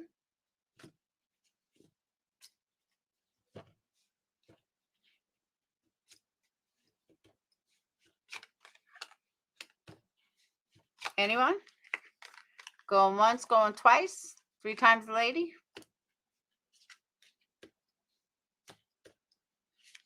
Dun, dun, dun.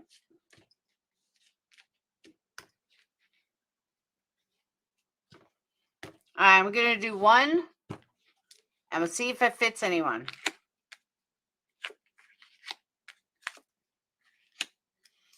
All right. We got 4 of Pentacles upside down.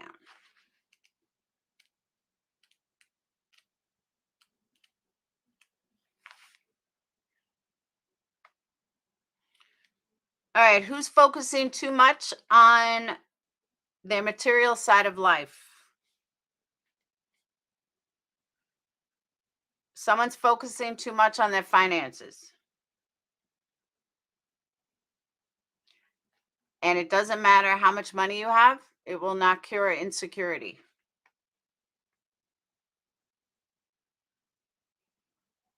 And relax a little. You're not relaxed. Someone's not relaxing.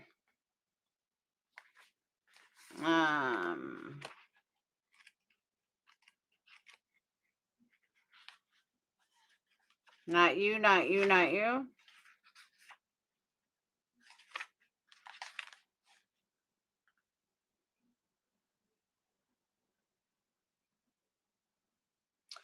Someone's gossiping too much.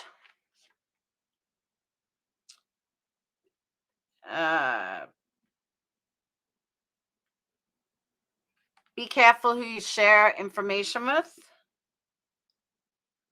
because someone else is not keeping it private. So be careful who you gossip with. I'm guilty of never relaxing. See, it could be you. And then the final one is 8 of Cups.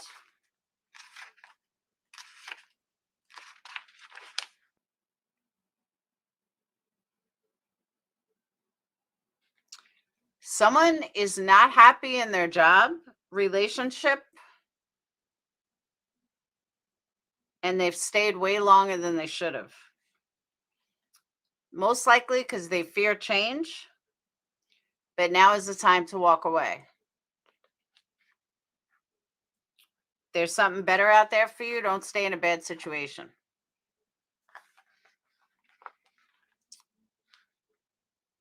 Oh, Oasis Friendly's back.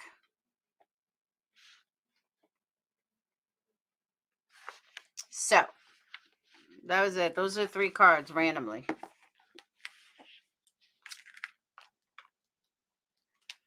All right, guys. About.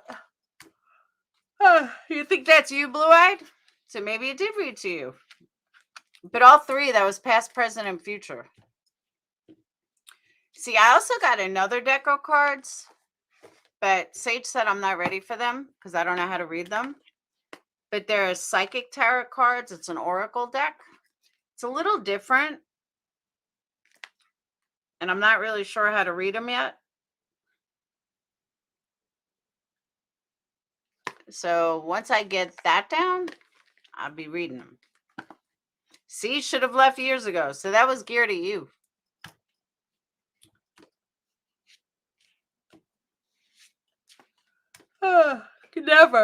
Never, Crystal. All right. I'm out. I gotta go to bed. I'm tired. So I need my rest to read cards. But I want to thank you guys for all the birthday love from this morning, from tonight. PayPal's, Cash App, Super Chats. I didn't make 52, but we didn't do too bad.